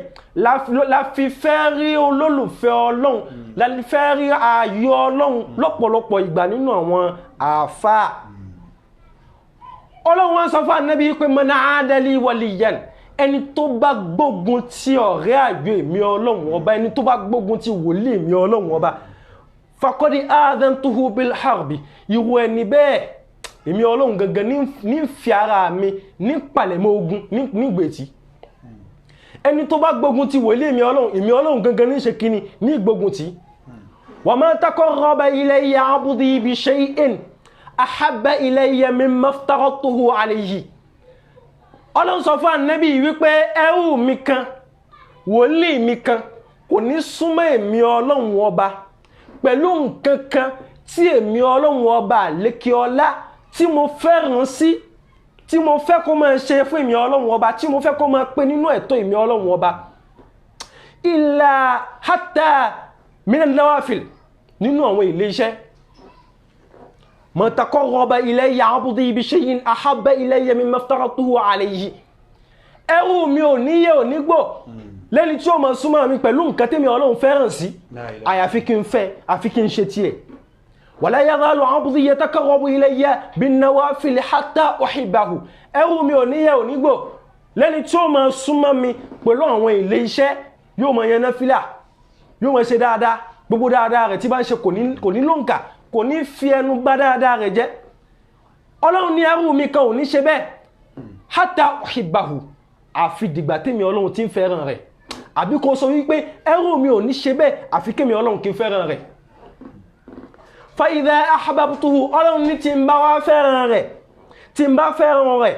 kuntu sam'ahu alladhi yasma'u bihi èmi ọlọ́run máa di etí ìgbọ́ rẹ̀ tó jẹ́ sí pé gbogbo tí bá ti ń gbọ́ ọlọ́run ọba ní ń gbọ́ àwọn àgbàlagbà kan àwọn bàbá wa kan ní Abẹ́òkúta à ń pè wọ́n ní ọlọ́run gbọ́ sẹ̀mí Allah iṣẹ́ ni wọ́n bá débẹ̀ tó fi jẹ́ sí pé táwọn bá gbọ́ lọ́lọ́run gbọ́ sẹ̀mí Allah ntọ́lọ́run bá gbọ́ lọ́lọ́run gbọ́ ẹrú mi kan ò ní súnmọ́ mi àyàfi kí n gbọ́ n tó bá gbọ́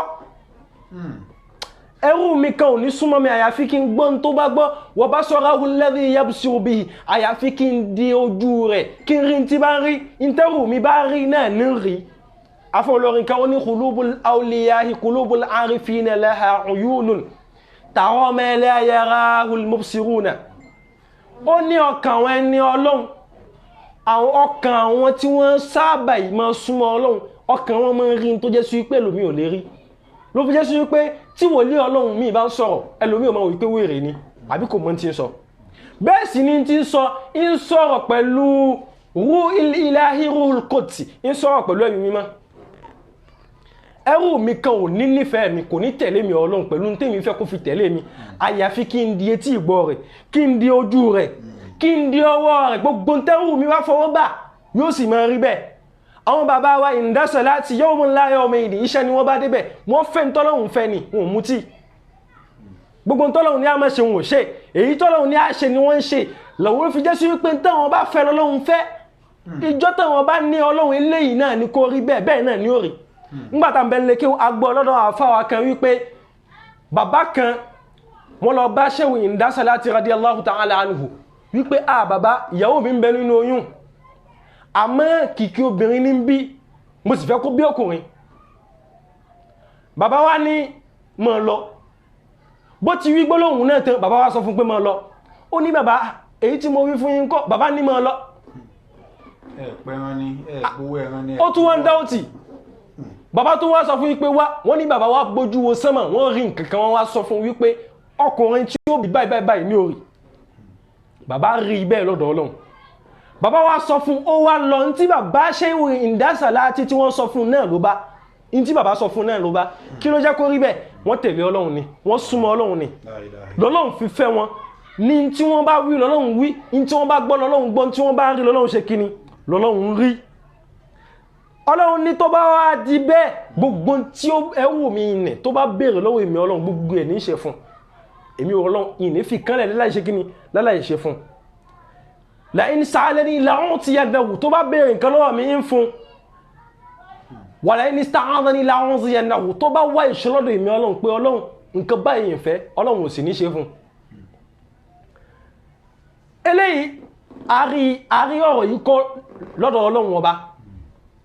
kama annahu yusufu bil judi gẹ́gẹ́ bó ṣe jẹ́ sí pé ẹni tí ó bá súnmọ́ Ọlọ́run a gbọ́dọ̀ máa ròyìn rẹ̀ pẹ̀lú ọrẹ ńta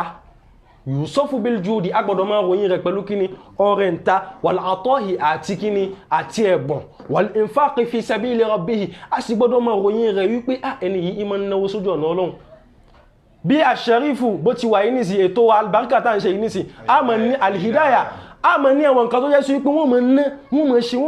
mọ̀ ṣe tó jẹ́ sí pé kò síjọ́ kan tá ṣètò mi bẹ́ẹ̀ tá nílé mọ̀ dárúkọ wọn látara dáadáa tí wọ́n ṣe síbẹ̀ ẹni tí bá ń súnmọ́ Ọlọ́run irú dáadáa tí wọ́n ṣe yẹn nísì irú wọn a lè kà wọ́n sí àwọn tí wọ́n súnmọ́ Ọlọ́run àbí ẹgbọ́mìye a lè kà wọ́n mọ́ àwọn tí wọ́n ṣe kíni tí wọ́n súnmọ́ Ọlọ́run torí wípé a máa ròyìn ẹni tí bá ń súnmọ́ Ọlọ́run pẹ̀lú ọrẹ ńta àti wípé ẹni yìí ìnáwó sójú ọ̀nà Ọlọ́run ọba hatta yahilla mahalla alladhina qala aidan anhumul Qur'an agbọ́dọ̀ máa ròyìn àwọn ẹni bẹ́ẹ̀ títí tí wọ́n fi bọ́ sípò àwọn kan tàbí Qur'an ròyìn wọn wípé alladhina yunfiquna fi sarra'i wad darra'i wal kadhimina al-ghayza al-Qur'an ròyìn àwọn nǹkan wípé àwọn mùmínì kan bẹ tó jẹ́ sí wípé wọ́n máa ń ná fi sarra'i nígbà tára bá dé wọn wọ́dọ̀rọ̀ àti nígbà tí ò bá sí wọ́n máa náwó wọn nígbà tó wà àti nígbà tí ò sí àwọn mùmínì yẹn wọ́n máa ṣe kíni wọ́n máa náwó yẹn wal-kadhimina al-ghayza wọ́n a sì máa gbé ìbínú mi ẹni tí ó bá súnmọ́ Ọlọ́run a gbọ́dọ̀ bá ìwà yìí lára rẹ̀ ó gbọ́dọ̀ máa gbé ìbínú mi wal-'afina 'anin nas ó sì gbọ́dọ̀ máa mójú kó níbi àṣìṣe àwọn èèyàn èwo ló mú kókókókó pé ò lè mójú kò mẹ́ èyí tó ṣe síwájú ọlọ́run sí ò mójú kò mẹ́ fún ọ ni wal 'afina 'anin nas wallahu yuhibbul muhsinin ọlọ́run fẹ́ràn àwọn tí wọ́n ṣe kíni tí wọ́n ń ṣe dáadáa gbogbo àwọn eléyìí báyìí la fi gbọ́dọ̀ mọ̀ wípé àwọn ìwà tààkà tọ́lọ́run ròyìn fún wa nínú hadith al-qudsi àti èyí tó sọ fún wa nínú al-Qur'an a gbọ́dọ̀ bá lára ẹni tó lóun fẹ́ súnmọ́ ọlọ́run ọba a gbọ́dọ̀ bá lára ẹni tó súnmọ́ tó lóun fẹ́ ṣe kíni òun fẹ́ súnmọ́ ọlọ́run láàfin ìgbà lódodo wípé nǹkan mẹ́tẹ̀ẹ̀ta tá sọ fún wa wípé èèyàn fi súnmọ́ ọlọ́run nì láàfin ìgbà wípé lóòótọ́ ìsúnmọ́ ni ìwọ tó bá lágbára láti fi àwẹ̀ súnmọ́ ọlọ́run ọba sì fi sàárà súnmọ́ ọlọ́run fi ìmújẹ súnmọ́ ọlọ́run máa pẹran máa há ẹran ìwọ sáà ṣe dáadáa sáwọn èèyàn ìwọ tó bá wá lágbára bẹ́ẹ̀ tó bá lágbára ẹran pípa tó lágbára àdúà ìwọ sáà ṣe kan kí wọ́n sáà ti mọ̀ wípé kí ni òun súnmọ́ ọlọ́run ọba ọlọ́run kó wọlá ilé èyí tá wí ìdákun mọ́ ṣe ní àwímọ́ wala la hawla wala quwwata aqulu qawli hadha wa astaghfirullaha li wa lakum wassalamu alaikum wa rahmatullahi wa barakatuh wa alaikum salam wa rahmatullahi wa barakatuh alhamdulillahi rabbil alamin alhamdulillahi rabbil alamin alhamdulillahi rabbil alamin aki afa wa gba Sheikh wa Faisal Atanda kolon dákun jẹ́ ká gbọ́n pé ó dàbí pé kí wọ́n má dákẹ́ mọ́ ẹ wo wáàsí yìí ọ̀kálẹ̀ ọ̀kákò kò sẹ́ni tí ọba bẹ wí lénìí yóò bẹni tó súnmọ́ ẹ wí wáàsí yìí má gbàgbé láti share rẹ̀ kó jẹ́ àǹfààní fún ẹlòmíì náà má gbàgbé pé gbogbo ẹni tó yíyan bá rí àǹfààní kan jẹ látàrí ìyẹn náà mọ ní commission àti ọmọ gbà lórí ẹ̀ tó bá wá share program yìí tẹ́lómi náà bá tó gbọ́ tóun náà ráǹfààní kó bó ṣe ó ṣe ìwà kan tóun náà ń wù tó ṣe wá pàtì látara pé ìwọ ṣe share rẹ̀ nì ìwọ náà mọ̀ ní ládàá ní gbogbo ọjọ́ tó bóyá ọlọ́ba ti nínú pé alágbájá ó sì pàwá ìtì já ṣe àpógàmù inú wa dùn púpọ̀ Sheikh wa Faisal inú wa dùn púpọ̀ bíi pé kẹ́ ẹ mọ́ dà kẹ́ mọ́ ni nọ́mbà láti fi sójú òpó fún àwa táwa fẹ́ pè láti kí wọn àbí a ní ìbéèrè kan sí kejì gbogbo ẹ̀yin tẹ̀sí dáàkọ̀ mọ́ wa èrò ti pọ̀ gan mélòó la fẹ́ dáàkọ̀ àmọ́ mo kí bàbá mi dáadáa alájì mi lọ́la bàbá wa alájì wa Abdulrasheed Hamid Asarimanika bàbá mi dáadáa kò ní bàjẹ́ ilé yín ọ̀nà yín kò ní dàrú ọ̀la hayọ̀la kò gbogbo tẹ́ bá náwó sí ní ti dáadáa ọlọ́jì kí dáadáa ní ọmọ bá yín inṣáàlá eléyìí ni ètò yín náà ti ẹgbẹ́ kalẹ̀ kọ́lọ́dà kọ́ bá dó ti bá wà pẹ̀lú yín mo kí ọmọ mi náà Bídèmí Hamid Asarimanika mo kí wọn afáwà Saheed Kashe Hamid Asarimanika mo kí àwọn náà kọ́lọ́dà kò jẹ́ kárí wọn pẹ́ mo wá kí Alhaji wa Mustapha Semiu Sami Sport gbogbo wọn náà ló ti darapọ̀ mọ́ wa lórí ètò yìí mo kí Alhaji wa Taiwo Ọláwì nínú vega fáàmì dáadáa olólùfẹ́ mi ní ẹni bí ẹni èèyàn bí èèyàn pàtàkì kò ní bàjẹ́ fún wa láì lẹ́jọ́ tí ẹ bá ti ń tọwọ́ bá kò tẹ́ ẹ bá ti ń lọ tẹ́ ẹ bá ti ń bọ̀ ẹ máa pàdé aláàánú látọ̀dọ̀ Ọlọ́run bẹ́ẹ̀ náà lọ́wọ́ ṣe fún yín alájà wa Asiata Oyèbámijí gbogbo yín náà la kí kò ní bàjẹ́ fún yín olóńsẹ́lá náà gbọ́ àwọn àwọn dẹ́gbẹ́ bó mo dá sí gbogbo yín náà ní akí alájà wa Farida Akínládé gbogbo yín náà la padà kí kọlọba àdótì bá wà pẹ̀lú yín ọlọ́nṣẹ́ ńlá náà bẹ̀rẹ̀ ọ̀gá mi dáadáa bàbá mi Adédèjì Ṣọlá Yẹsẹ̀ ẹ bá wa ṣe àpógàmù yìí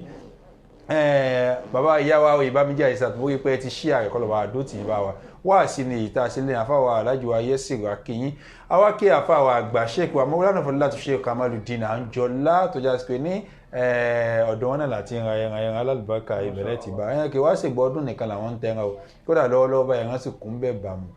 a ṣe kó mọ ni a ṣe dáadáa ni a ṣàdúrà bíi tí àwọn afáwà àgbà sọ lẹ́ẹ̀kan pé wọ́n tó bá ṣe dáadáa ó lè pẹ́ wọn fáwọn èèyàn ara mọ̀ olú gbogbo ẹ̀ ni wọ́n ń tà ní Anjola kọlọ̀bà àdó tí wọ́n wà pẹ̀lú olùsẹ́ńlá nàbọ̀ Muhammad sallallahu alayhi wa sallam wọ́n ń ta àgbò bẹ́ẹ̀ náà ni wọ́n ń ta òbúkọ wọ́n ń ta ràgó gbogbo nǹkan náà ni wọ́n ń ta ògúfe gbogbo ẹ̀ ni wọ́n ń ta odidi màálù oríṣiríṣi ẹran tẹ́ ẹ bá fẹ́ àgbò tó lálàáfíà ọ̀dọ̀ Anjola lẹ́tì bá wọn kí wọn kọ́lọ́ba àdó tí wọ́n Alhaji wa Hamad Taiwo Ọláwì mọ́gà ìpinnu vega ni àwọn wà lọ́n ta PS mọ́tò tí a bá fẹ́ ra PS mọ́tò èyíkéyìí nínú páàtì mọ́tò tí a bá fẹ́ ra ọ̀dọ̀ wọn lẹ́tì bá gbogbo oríṣiríṣi mọ́tò tó bá wulẹ̀ kẹ́ ẹ rà wá bá PS lọ́dọ̀ wọn náà pẹ̀lú ògo Ọlọ́run ẹ̀yẹn mi dáadáa ni wọ́n lò ní bà wọ́n jẹ́ afọwọ́ Saheed ọ̀tọ̀ ló wà wọn náà ti wà ní pẹ̀lú akọ́lọ́ba àdó tí wọ́n ọlọ́ba wà pẹ̀lú ó gbọ́ ẹ̀yìn àgbààgbà tẹ́ ti darapọ̀ mọ́ wa afáwa olódodo afáwa Mumin gbogbo wọn náà ló ti darapọ̀ mọ́ wa bàbá wa Muhammad Juma gbogbo wọn ló ti darapọ̀ mọ́ wa kọ́lọ́ba dó tì wọn kọ́lọ́ba wà pẹ̀lú wọn ọlá hayy ọlá qayyum ọlá aláhùlá wala quwwata illa billahil azim afáwa ustaz wa Mumin Ọ̀pẹ́yẹmí kọ́lọ́dàkọ̀ bàbá dó tì yín Alhaji wa Lukman Oyèbámẹ́jì kọlọba adó tí wọn ọmọ nílùú Sọ̀ǹgbé Alhaji mi dáadáa kọlọba adó tí wọn kọlọba wà pẹ̀lú wọn àwọn náà ti darapọ̀ mọ́ kọlọba adó tí yẹn Jamal Adékúnlé àwọn náà ti darapọ̀ mọ́ wa lórí ètò yìí bọ́dá wa Latif Ọ̀pẹ́yẹmí Gasson la máa ń pè wọ́n àwọn náà ti dà láti lu ìpúgọ́ làwọn ti ń wò wá ẹ bá wa share program yìí mo rí pé ẹ̀ tí share rẹ̀ kọlọba adó tí wọn alájà wa Rónkẹ́ Ìyábọ̀ Miftahudeen kọlọ́dà kò bá dún tìyìn kọlọ́ bá wà pẹ̀lú yín àti gbogbo ẹ̀yin bẹ́ẹ̀ tẹ̀ ti darapọ̀ mọ́ wa tí ọjà kìíní alájà wa Rukayat kọlọ́ bá dún tìyìn náà bàbá wa Sherifuddin Tijani kọlọ́ bá dún tìyìn kọlọ́ bá wà pẹ̀lú yín bàbá wa Abẹ́fẹ́ Ṣúgà nílùú Nàìjíríà ọmọ Sàárà nílùú Nìsà kọlọ́dà kò bá kọlọ̀ dárin pé mo kí yín o kọlọ̀ dàkùn jẹ́ kárí yín pé ilé yín ọ̀nà yín kò ní dà ìyá mi dáadáa ìyá tó bí mi lọ́mọ ìyá dáadáa ìyá àlùbáríkà dáadáa láti ìlú Gabon ìyá wa alájà wa Jemilat Oyèníkẹ́ Hamid Asarimọ̀nìká láti ìlú Gabon àwọn náà ń bẹ lórí ètò yìí kọlọ̀ bá dó tí wọ́n afáàmì àgbà Sheikh wa Adéníran Jamiu Suleiman afáàmì àgbà láti Dáúdáwà Al-Irshad nílùú Sọ̀lọ̀ ní àwọn afáwà àgbà ní wọ́n kọlọ̀ bá dó tí wọ́n afáwà Sọlá wàdù dàbí kọlọ́dà kò jẹ́ kárí wọn pẹ́ ọlọ́dà kò kárí wọn jìnnà Sheikh wa Miftahudeen Aládé Mr Makinde gbogbo yín pátá ní akí kọlọ́ba adó tì yín kọlọ́ba wà pẹ̀lú yín ọlá láhùlá wàlá quwwata illa billah bàbá ní ẹ̀ka súnmọ́ lọ́hùn ọ̀nà tá à ń gbà súnmọ́ lọ́hùn pọ̀ ìjẹ́ ká ṣàdúrà ká ṣe ogbà fi ń súnmọ́ lọ́hùn lẹ́yìn yún àtàdúrà àti ká ṣe sàárà nǹkan kò tún sí nǹkan mìíràn tó lè fi súnmọ́ lọ́hùn àwọn ọ̀nà yìí tí a mú wá lẹ́nu súnmọ́ Ọlọ́run yìí òun làwọn ọ̀nà yìí tó rọrùn jù tó jẹ́ sí pé bí wọ́n bá fi súnmọ́ Ọlọ́run. alájà wa Oyèbámẹ́jì ẹ̀sán wọn làwọn gbádùn wá sí púpọ̀ wọn làwọn gbádùn wá sí ìyá mi dáadáa kò sí program wa kẹta ṣe wọn ò ṣe àrùn wọn bá lọ́ọ̀bẹ̀ ìyá mi dáadáa wọn máa ń fọ́lù wa púpọ̀ náà àwọn followers wa ni wọ́n wà ẹ bá wa ṣàdúrà fún wọn kọ́ ló bá fún wọn lọ́kànbalẹ̀ kó dúró tì wọ́n kọ́ ràn wọ́n lọ́wọ́ wọn làwọn gbádùn wá sí dáadáa ṣeun àwọn mọ̀ lóore inshallah àwọn ẹ̀mọ́ ń gbọ́ ń ṣe. àwọn ọ̀nà yìí tí a kà láti fi súnmọ́ Ọlọ́run òun làwọn ọ̀nà yìí tí ó rọrùn jù tá a kà nínú tírà tá a sì mọ̀ wípé bí èèyàn bá fi súnmọ́ Ọlọ́run yóò rí adùn ìfẹ́ ni tọ́lọ́run ó nífẹ̀ẹ́ níbẹ̀ ó nífẹ̀ẹ́ níbẹ̀ tó jẹ́ pé ní Ọlọ́run gbọ́ Ọlọ́run mọ̀ gbọ́ ìyẹn pé ní tó bá ti ní tọ́lọ́run bá nífẹ̀ẹ́ gbogbo tó bá béèrè ó ṣe Ọlọ́run lè fún Ọlọ́run á máa fún yóò máa ṣe rọrùn fún. ṣe é mọ̀ pé téèyàn bá mọ́sálà téèyàn bá gbéyàwó sílé téèyàn bá ń fún ní nǹkan tí ń fẹ́ ó ti di dandan kó téèyàn lọ́rùn. Allahu Akbar bàbá Ìbíkúnlé Kẹ́hìndé ẹ ṣeun ẹ bá wa ṣe àrẹ ẹ gbọ́. téèyàn bá gbéyàwó sílé ní tí ń fẹ́ ní téèyàn ṣe é fún ó sì di dandan téèyàn bá ń fẹ́ fún yé kìíní yóò ṣe é fún yàn gẹ́gẹ́ bẹ́ẹ̀ náà ni ọ̀rọ̀ Ọlọ́run so ntọ́lọ́run bá fẹ́ a lè pé ẹ̀tọ́ Ọlọ́run tán o torí àfọ Ọlọ́run kan ní iná ọba nákàlà kọ́lùkáwọ́ náà wà máa ń fi ìjẹ̀mí láyọ̀ adá hakuhu kọ́tún sujudan wa ruku'an a lè pé Ọlọ́run a lè pé ẹ̀tọ́ Ọlọ́run kódà tá a bá ń forí kan láti ní dọ̀là la ilaha illallah tá a bá ń tẹ kọ̀kọ̀ láti ní dọ̀là wà á ti káfàn tá a bá ń ṣe itikaf tá a ṣe itikaf gbogbo ọjọ́ ayé wa tá a fi ṣe itikaf a lè pé ẹ̀tọ́ Ọlọ́run ọ̀kọ̀dọ̀ ayé wa kìtì ju wọn tá a bá fi gbogbo ọjọ́ ayé wa tá a fi ń gbàwẹ̀ pé afẹ́fẹ́ mọ́ gbàwẹ̀ fọ́lọ́run láti fi pé ẹ̀tọ́ Ọlọ́run a lè pé tán so kò sí ní tá a lè fi pé ẹ̀tọ́ Ọlọ́run ṣùgbọ́n tọ́lọ́run fẹ́ràn sí ni bá a bá ti ń ṣe Ọlọ́run mọ̀ ṣe kí ni gbogbo táwọn fẹ́ náà ni ó mọ̀ ṣe fún la ilaha illallah ká mú ní ẹni tó bá ń wá láti ṣe tọ́lọ́run fẹ́ àbí tó bá fẹ́ rí nǹkan kan lọ́dọ̀ Ọlọ́run kó mú ní súnmọ́ tó bá sọ ọmọ sílé ìwé tó sì fẹ́ kó bíráìtì tó fẹ́ kó fojú sí ìwé rẹ̀ àfi kó mọ̀ ṣẹ̀bùn fún ń ṣe dáadáa sí wọn. wọn yóò máa ṣe dáadáa sí ẹ̀bùn tó bá ń ṣe sí yẹn ni yóò máa bu ni wọ́n fi wú lórí pé aláyìn gbọ́dọ̀ dojú ti dáàdì. alájà wa Saluti Láyọ̀ akínyìn o. yín gbọ́dọ̀ dojú ti dáàdì. dáàdì ń ṣe wàhálà gan nítorí mi. èmi kọ́ ló yẹ kí n dojú ti dáàdì gẹ́gẹ́ bẹ́ẹ̀ náà ni Ọlọ́run. téèyàn bá ti ń ṣe tọ́lọ́run bá ń fẹ́ Ọlọ́run máa wò wípé ń gbọ́dọ̀ dojú ti àdúrà ti ẹrú mi. tọ́lọ́run bá tó fẹ́ ṣe ń gbà mí gan wọn màláíkà wọn máa ní Ọlọ́run kí ló tiẹ̀ ṣe fún ẹ ọjọ́ mélòó ló fi náà ló fi jòkó ló fi gbàwẹ̀ Ọlọ́run máa sọ fún màláíkà wípé ṣé mi mo dá wọn èyí mo dá wọn ìwọ́n fi wọ́n lẹ̀ jẹ́ kí n máa ṣe fún wọn. àwọn màláíkà wọ́n máa ń jowú wa tá a bá ń ṣe tí Ọlọ́run bá ń fẹ́ wọ́n á máa ń jowú wa torí àwọn gẹ́gẹ́ wọn ò fẹ́ k'Ọlọ́run dá wa tẹ́lẹ̀ torí wọ́n ti mọ̀ pé àmọ́ á balẹ̀ jẹ́ ni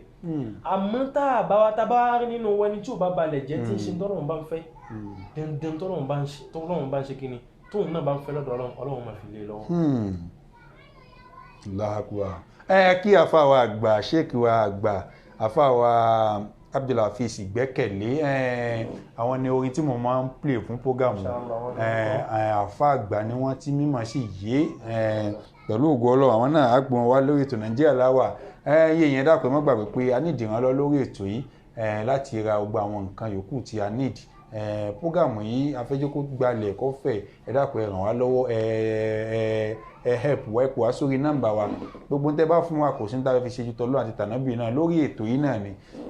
ibi tá a wà yìí à ń máléèjì ni but gbogbo ẹ̀ náà à ń dúpẹ́ fọ́lọ́run náà lórí ọpẹ́ wà a máa nídìí àwọn ìrànlọ́wọ́ nídìí ọ̀pọ̀lọpọ̀ àwọn oríṣiríṣi àwọn nǹkan tí a fẹ́ máa lò kíkí ní kó lè tún máa rìn jù bí ó ṣe wà lọ nítorí àwọn àáfàá pọ̀ tá a fẹ́ gbé wá tí wọ́n máa fún wa ní oúnjẹ ẹ̀mí dáadáa irú àwọn tó wà ní Nàìjíríà láwọn àáfàá tó wà ní Saudi láwọn Jamia wa tó wà ní Cairo gbogbo wọn pátá la fẹ́ máa pè ní direct tí wọ́n máa pè wọ́n tí àjọ tó jẹ́ pé ní àjọ máa ṣe program táwọn ọmọ wa níbi tí wọ́n wà lọ́hùn nítorí ọ̀pọ̀lọpọ̀ wọn mímọ̀ ń bẹ láwọn ń kẹ́kọ̀ọ́ lọ́wọ́ tó ń bẹ ní àwọn Jamia wa lọ́hùn tó yẹ pé a nílò láti máa connect wọn pọ̀ láti máa ṣe lecture direct àtàwọn béèrè tí ò yé wa àmọ́ a need the help yín ní ìrànlọ́wọ́ ibi tá a wà yìí náà ẹ rí i pé ọ̀pọ̀lọpọ̀ nǹkan ẹni tó bá débi náà mọ̀ pé ìnáwó tó pọ̀ ó sì ń bẹ tá a fẹ́ ṣe kò wá sí ní tó kéré o kò sí ní tó kéré wọn ní gbogbo ohun tí à ń bá ná sí ọ̀dọ̀ Ọlọ́run bí tí àfa wa ṣe àfi ń ṣe kíni àfi ń súnmọ́ Ọlọ́run náà ni gbogbo ohun tá a bá kú ṣe ńlá kò dé bá wá níwájú Ọlọ́run wọ́n lẹ́nìkan ò lè gbin ẹ̀fọ́ kọka ilá láíláí ní tó kálukú wa bá ṣe náà làágbà wáyé táwa ní ṣe dáadáa táà ní náà wá sí tọ́lọ́ àmì ìtàkù ṣe tọ́lọ́ ó kú gbà kọ́lọ́ gbàdúrà wa kó wà pẹ̀lú wa. àbá wa Ìgbẹ́kẹ̀lé mo kí yín o mo kí yín kọ́lọ́ bá dótì yín kọ́lọ́ bá wà pẹ̀lú yín ọlọ́nṣẹ́ ńlá Ànábì wa Muhammad àwọn ni wọ́n ṣe orin fún mi kọ́lọ́ bá dúpẹ́ fún wọn inshallah. má gbàgbé iléeṣẹ́ Surprise International Transit tó já sí ní ìlú Nuvega wọ́n wà àpòlò wọn láìpẹ́ ìyàmọ́ orí ètò Al-Hidayah náà ni ètò tí a wà yìí kọ́lọ́ba àdótì wa kọ́lọ́ba wà pẹ̀lú ọlọ́nṣẹ́ ńlá Ànábì wa Muhammad Sheikh wa Faisal adúpẹ́ lọ́wọ́ yín kọ́lọ́ba àdúpẹ́ fún yín lọ́ba wà pẹ̀lú yín ọlá hayyu ọlá qayyum ọlá aláhùlá wàlá kọ́lọ́ba ìjọ tàbá tó pè nígbà mi ìjẹ́ tó dá wa lóhùn bí bàbá ní àwọn tó dá wa lọ pẹ̀lú ògo Ọlọ́run ẹ bá wà pé ilé iṣẹ́ wa Al-Sharif Asarimanika TV tí èmi ọmọ yín Sharifuddeen Ahmed Asarimanika ti ìlú Èjìgbò tí mo dá sílẹ̀ iléeṣẹ́ yín ni iléeṣẹ́ wa ní iléeṣẹ́ gbogbo wa náà ni bá a fọwọ́sowọ́pọ̀ ẹ máa bá wa like ẹ máa bá wa share rẹ̀ má gbàgbé pé ìrànlọ́wọ́ tí Ọlọ́run bá fún yín ẹ ṣe fún wa ń bẹ̀ ẹ pè wá internet á tún sọ fún yín tó pé àwọn kan bẹ tí a ní ìtúpọ̀ ọlọ́ba àdótì yín ọlọ́ba àwà pẹ̀lú wa orí ètò wa oríṣiríṣi program lẹ́padà máa rí láìpẹ́ yìí àmọ́ àwọn àlùfáà yìí tí a bèsì lé lórí náà ni pé ká máa gbé àwọn àlùfáà onímọ̀ tí mímọ̀ dáńtọ́ lẹ́nu wọn àwọn àlùfáà tẹ́ bá yarí ń bí àwọn onímọ̀ yányá ni o là ń gbé wá bí wọ́n ìdẹ́ ẹkú yẹn ń bí bẹ́ẹ̀ náà ni wọ́n èé fọ ìsì ọ̀rọ̀ ń bí ṣé wà sí kí Ọlọ́run wí kí ni tànàbù àmì mẹ́sàn-án lọ́wọ́ wí ni lórí ètò mi Al-Hidayah tí mi máa ń Sharifuddeen Ahmed Asarimanika tí mo dá sílẹ̀.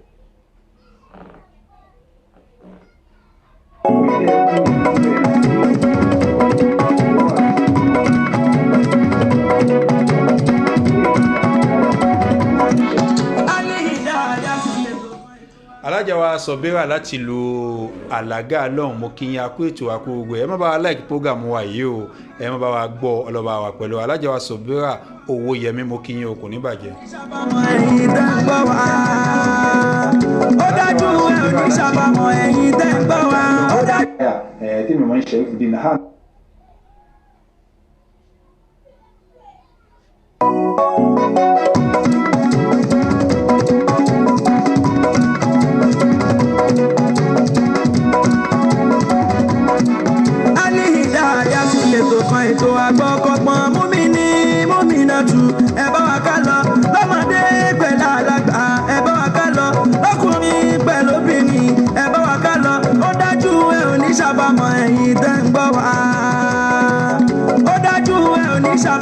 ẹ̀yin tẹ́ ń gbọ́ wa ó dájú ẹ ò ní ṣàbámọ̀ ẹ̀yin tẹ́ ń gbọ́ wa.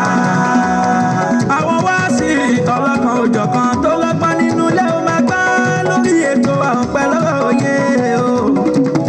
marital advices ta lè fi tó lé ìmọ̀ràn lórí ètò ìgbésí ayé wa lé ó máa gbọ́ lórí ètò àwọn ká lè fi kọ́gbọ́n lé ó máa gbọ́ lórí ètò àwọn ká lè fi kọ́gbọ́n Hidayatul Mu'minina sóhun lè tó wá. atọ́kùn ètò Haji Sherifu Asare Monica ẹ kú iṣẹ́ ọlọ́run tó yàn yìí kó má fi ilẹ̀ lókè lókè lẹ́rọ màrí lọ́lá ọlọ́run. Assalamu alaikum wa rahmatullahi wa barakatuhu. Múmìnì lọ́kùnrin, múmìnà lóbìnrin, àtọmọdé, àtàgbà, àtọkùnrin, àtobìnrin. Ẹ jẹ́ àpàdé àfáwọ̀ àgbà Fadilatul Ustaz Muhammad Sherif Asare Monica lórí ètò wa Al-Hidayah Hidayatul Mu'minin lórí Sherif Asare Monica TV lórí Facebook níbi tá a ti máa gbọ́ wá sí ọlọ́kan òjọ̀kan ọ̀rọ̀ ọgbọ́n ọ̀rọ̀ òye ọ̀rọ̀ tá a lè fi tolé ayé wa ọ̀rọ̀ ọ̀mọ̀ràn lóríṣiríṣi fún àlàyé tàbí ìbéèrè àbí ìpolówó ká pè sórí àwọn nọ́mbà wọ̀nyí 0505090 tàbí 010215130 Al-Hidayah Hidayatul Mu'minin. ọlọ́run tó yẹ yìí kó má fi ilẹ̀ lókè lókè lẹ́wọ̀n màrí lọ́lá ọlọ́run. wa aleykum salaam wa rahmatulahi wa barakatu. gbogbo ẹni tẹ́ tún ti darapọ̀ mọ́ akọ́lọ́ndà kò jẹ́ kí àárín yín pẹ́ afáwọ̀ àtàndà kìyìn alájà wa Sọ̀bírà Owóyẹmí ìyá mi dáadáa kò ní bàjẹ́ ẹ̀kú ètò báwo ni gbogbo ẹ̀ kò ní bàjẹ́ ẹ̀kú ìjọ mẹ́ta Ọlọ́run ní dàwálàmù afáwọ̀ Abdulhafiz Ìgbẹ́kẹ̀lé àwọn ni wọ́n ṣe kínní fún àwọn náà ń bẹ lórí ètò báyìí kọlọ́ba àdó tiwọn ẹ má gbàgbé pé àpolówó Surprise International Transit kọlọ́ba wà pẹ̀lú wọn àwọn iléeṣẹ́ yìí wọ́n ń kó ẹrù wọlé láti ìlú Nàìjíríà wá sí ìlú Abidjan ìlú Nuvega wọn wà ọjà wọn ọbẹ̀ ni wọ́n yé sọ ẹ̀rú nù àwọn alájí wa Teslim Ọlábọ̀wálé tí a mọ̀ sí àfa Teslim ẹja àwọn náà ni olùdásí àti alájí wa Tírímísù Adémọ́lá bàbá tí mọ́tò lè jí gbé níbo ni wọ́n gbé wọn sí ó lè ṣe ẹ̀lẹ́jí wọn gbé wọn gbé wọn sí sẹ́nu mọ́tò ni ó gbé wọn sí ní àbẹ́yìn búùtù bàbá mi dáadáa kò ní bàjẹ́ alájí wa Tírímísù mọ́ wá kí Mr. Mákindé Olúbísí tó ń jẹ́ general secretary wọn ń bẹ̀ kò ní bàjẹ́ fún wọn bọ́dà Kọ́sìm táwọn ń bẹ nílùú Èkó àwọn ni wọ́n wà ń bẹ̀ kọ́ lọ́ba àdó tì wọ́n inshallah bàbá ẹ bá ṣàdúrà fún iléeṣẹ́ mi iléeṣẹ́ wa iléeṣẹ́ yín Al-Hidayah tí ìmọ̀ wọn dálẹ̀ iléeṣẹ́ Sherif Asare Monica TV kọ́ lọ́ba àdúrà iléeṣẹ́ náà lọ́wọ́ ẹ bá ṣàdúrà àrí ìṣẹ́jú méjì inshallah. Bismillahir Rahmanir Rahim. Bismillahil ladhi la yadurru ma'a ismihi shay'un fil ardi wala fis samai wa huwas sami'un alim. Iléeṣẹ́ yìí tí a ti ń ṣe prógrámù yìí Ọlọ́run dákun má jẹ́ ó bàjẹ́ láéláé má jẹ́ ó bàjẹ́ láéláé gbogbo àwọn tí wọ́n ń ṣe alágbàá ti ẹrù ètò yìí kó má bàa bàjẹ́ ọ̀rọ̀ wọn Ọlọ́run dákun má jẹ́ ó dàrú la ilaha illallah wala muhammad rasulullah ẹ̀yin náà tí Ọlọ́run ní kí ẹ máa jẹ́ gàrí tíra náà Ọlọ́run dákun kó ṣàlékún owó kó ṣàlékún ìfọkànbalẹ̀ kó ṣàlékún dáadáa wala la ilaha illallah wala muhammad rasulullah gbogbo wọn tí wọ́n ń wò wá Ọlọ́run dákun má jẹ́ kí ojú wọn ó fọ́ ojú tán fi ń wò wá má jẹ́ ó fọ́ owó tí wọ́n fi máa ṣe dátà tí ó máa pọ̀ Ọlọ́run dákun kó ṣe wala la ilaha illallah wala la hawla wala quwwata illa billahil aliyyil azim. ẹ bá ṣàdúrà gbogbo àwọn tí ó hàn wá lọ́wọ́ lọ́tùn lósì kọ́ gbogbo àwọn onírànlọ́wọ́ wa gbogbo àwọn alárànṣe Ọlọ́run dákun má fi ẹnìkan kan yín lẹ̀ gbogbo ibi tẹ́ ẹ ti ń yọ owó tẹ́ ẹ ti fi ń ran ètò yìí lọ́wọ́ Ọlọ́run dákun má jẹ́ ó tán láéláé albarka la ilaha illallah albarka muhammad rasulullah wala la hawla wala quwwata illa billah. bàbá pẹ̀lú ògọ́lọ́ inshallah Surprise International Transit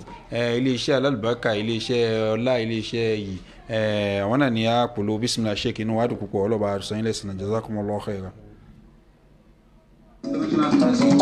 iléeṣẹ́ alálùbáríkà iléeṣẹ́ ọlá iléeṣẹ́ Surprise International Transit Surprise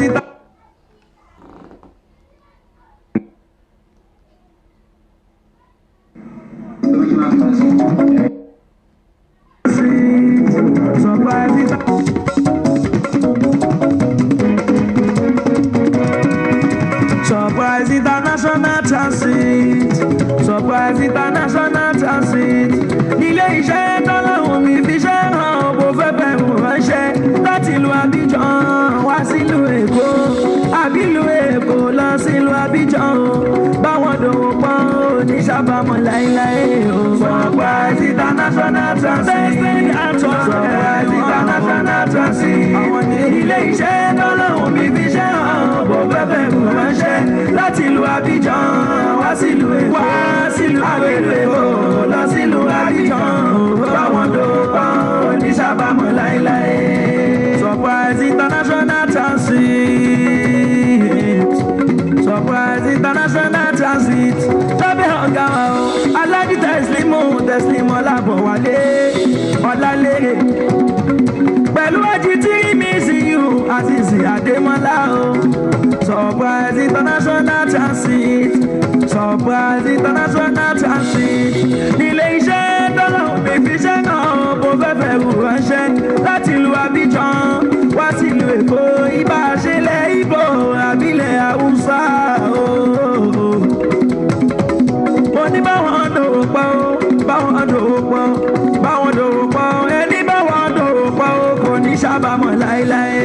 Surprise International Transit, Surprise International Transit, ilé iṣẹ́ tọ́lọ́hún mi fi ṣẹ́ hàn bó fẹ́ fẹ̀rù ránṣẹ́ láti ìlú Abidjan wá sílùú Èkó, àbílùú Èkó lọ sílùú Abidjan báwọn dòwò pọ̀ oníṣàbámọ̀ láéláé. Níbo ni wọ́n wà lábíjan Ajami Garage Haúsá Bògú ni lórí akọ̀wé bàbá wa Mákindé èké pásítọ̀ pẹ̀lú Haji Salami Akínbọ̀wálé pẹ̀lú Mr. Felix Aláwẹ̀ Ṣẹ́gun pẹ̀lú Haji Ismailu Bukola pẹ̀lú àwọn tó kù o, àwọn ló ń ṣètò Abidjan o, àwọn ló ń ṣètò Abidjan. Níbo ni wọ́n wà lẹ́kọ̀ọ́ trade fair tó bá nínú mẹ́kọ́nì lórí Haji Kazeem Adisa Adéròmù pẹ̀lú Haji Hamidi Asifa, àwọn ló ń bẹ̀ lẹ́kọ̀ọ́, àwọn ló ń bẹ̀ lẹ́kọ̀ọ́. Ǹjẹ́ o ti gbọ́ pé kí ni ìrọ̀rùn dé fún gbogbo ẹni fẹ́ fẹ̀rù ránṣẹ́ láti ìlú Abidjan wá sílùú Èkó,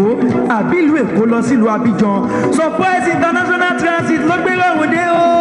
Tẹ́ ẹ bá fẹ́ fi ẹrù ránṣẹ́, ìrọ̀rùn ló bá dé pẹ̀lú owó pọ́ọ́kú ní nílé iṣẹ́ títí wa o. Tó o bá fẹ́ fi ẹrù ránṣẹ́ láti ìlú Èkó lọ sílùú Abidjan, níbo ló ti rí wọn? Trade Fair Auto Parts inside Mekong ló ti rí wọn o. Àbí kó pe ẹ̀lú ẹ̀ ló wa pé Kazeem lórí +234-8105-692-970, àbí kó pe Ahmed lórí 234-8015-347232, àbí kó pe Ibrahim lórí +234-70386-14496, àbí kó pe Ọláìyá sórí ẹ̀lú ẹ̀ ló wọn +234-8137534067. fáwọn tá à ń bẹ nílùú Abidjan tá a fẹ́ fi ẹrù ránṣẹ́ sílùú Èkó, àbílẹ̀ Ìgbò àbílẹ̀ Haúsá, kàn sí wa ní ọ́fíìsì wa tí ń bẹ ní Abidjan ní Ajami Garage Haúsá Bògú, tàbí kó o pè wá sórí nọ́mbà wọ̀nyí bí sí lórí 050-6482-430 tàbí 0142-613256, àbí Wàsíù lórí 050-5090-199 tàbí Ismail lórí 070-7777-590 àbí Salam lórí 0153055916. Surprise International Transit, iléeṣẹ́ wa kì í jàmbá èèyàn, ẹrù wa kì í sọnù, báwa dòwò pọ̀ kájí ó bugájẹ́ o. Iṣẹ́ tó bá ti gbà kún lójú ẹni, ó di dandan kó oúnjẹ fún nìyẹn. Iṣẹ́ tó bá ti gbà kún lójú ẹni, ó di dandan kó oúnjẹ fún nìyẹn.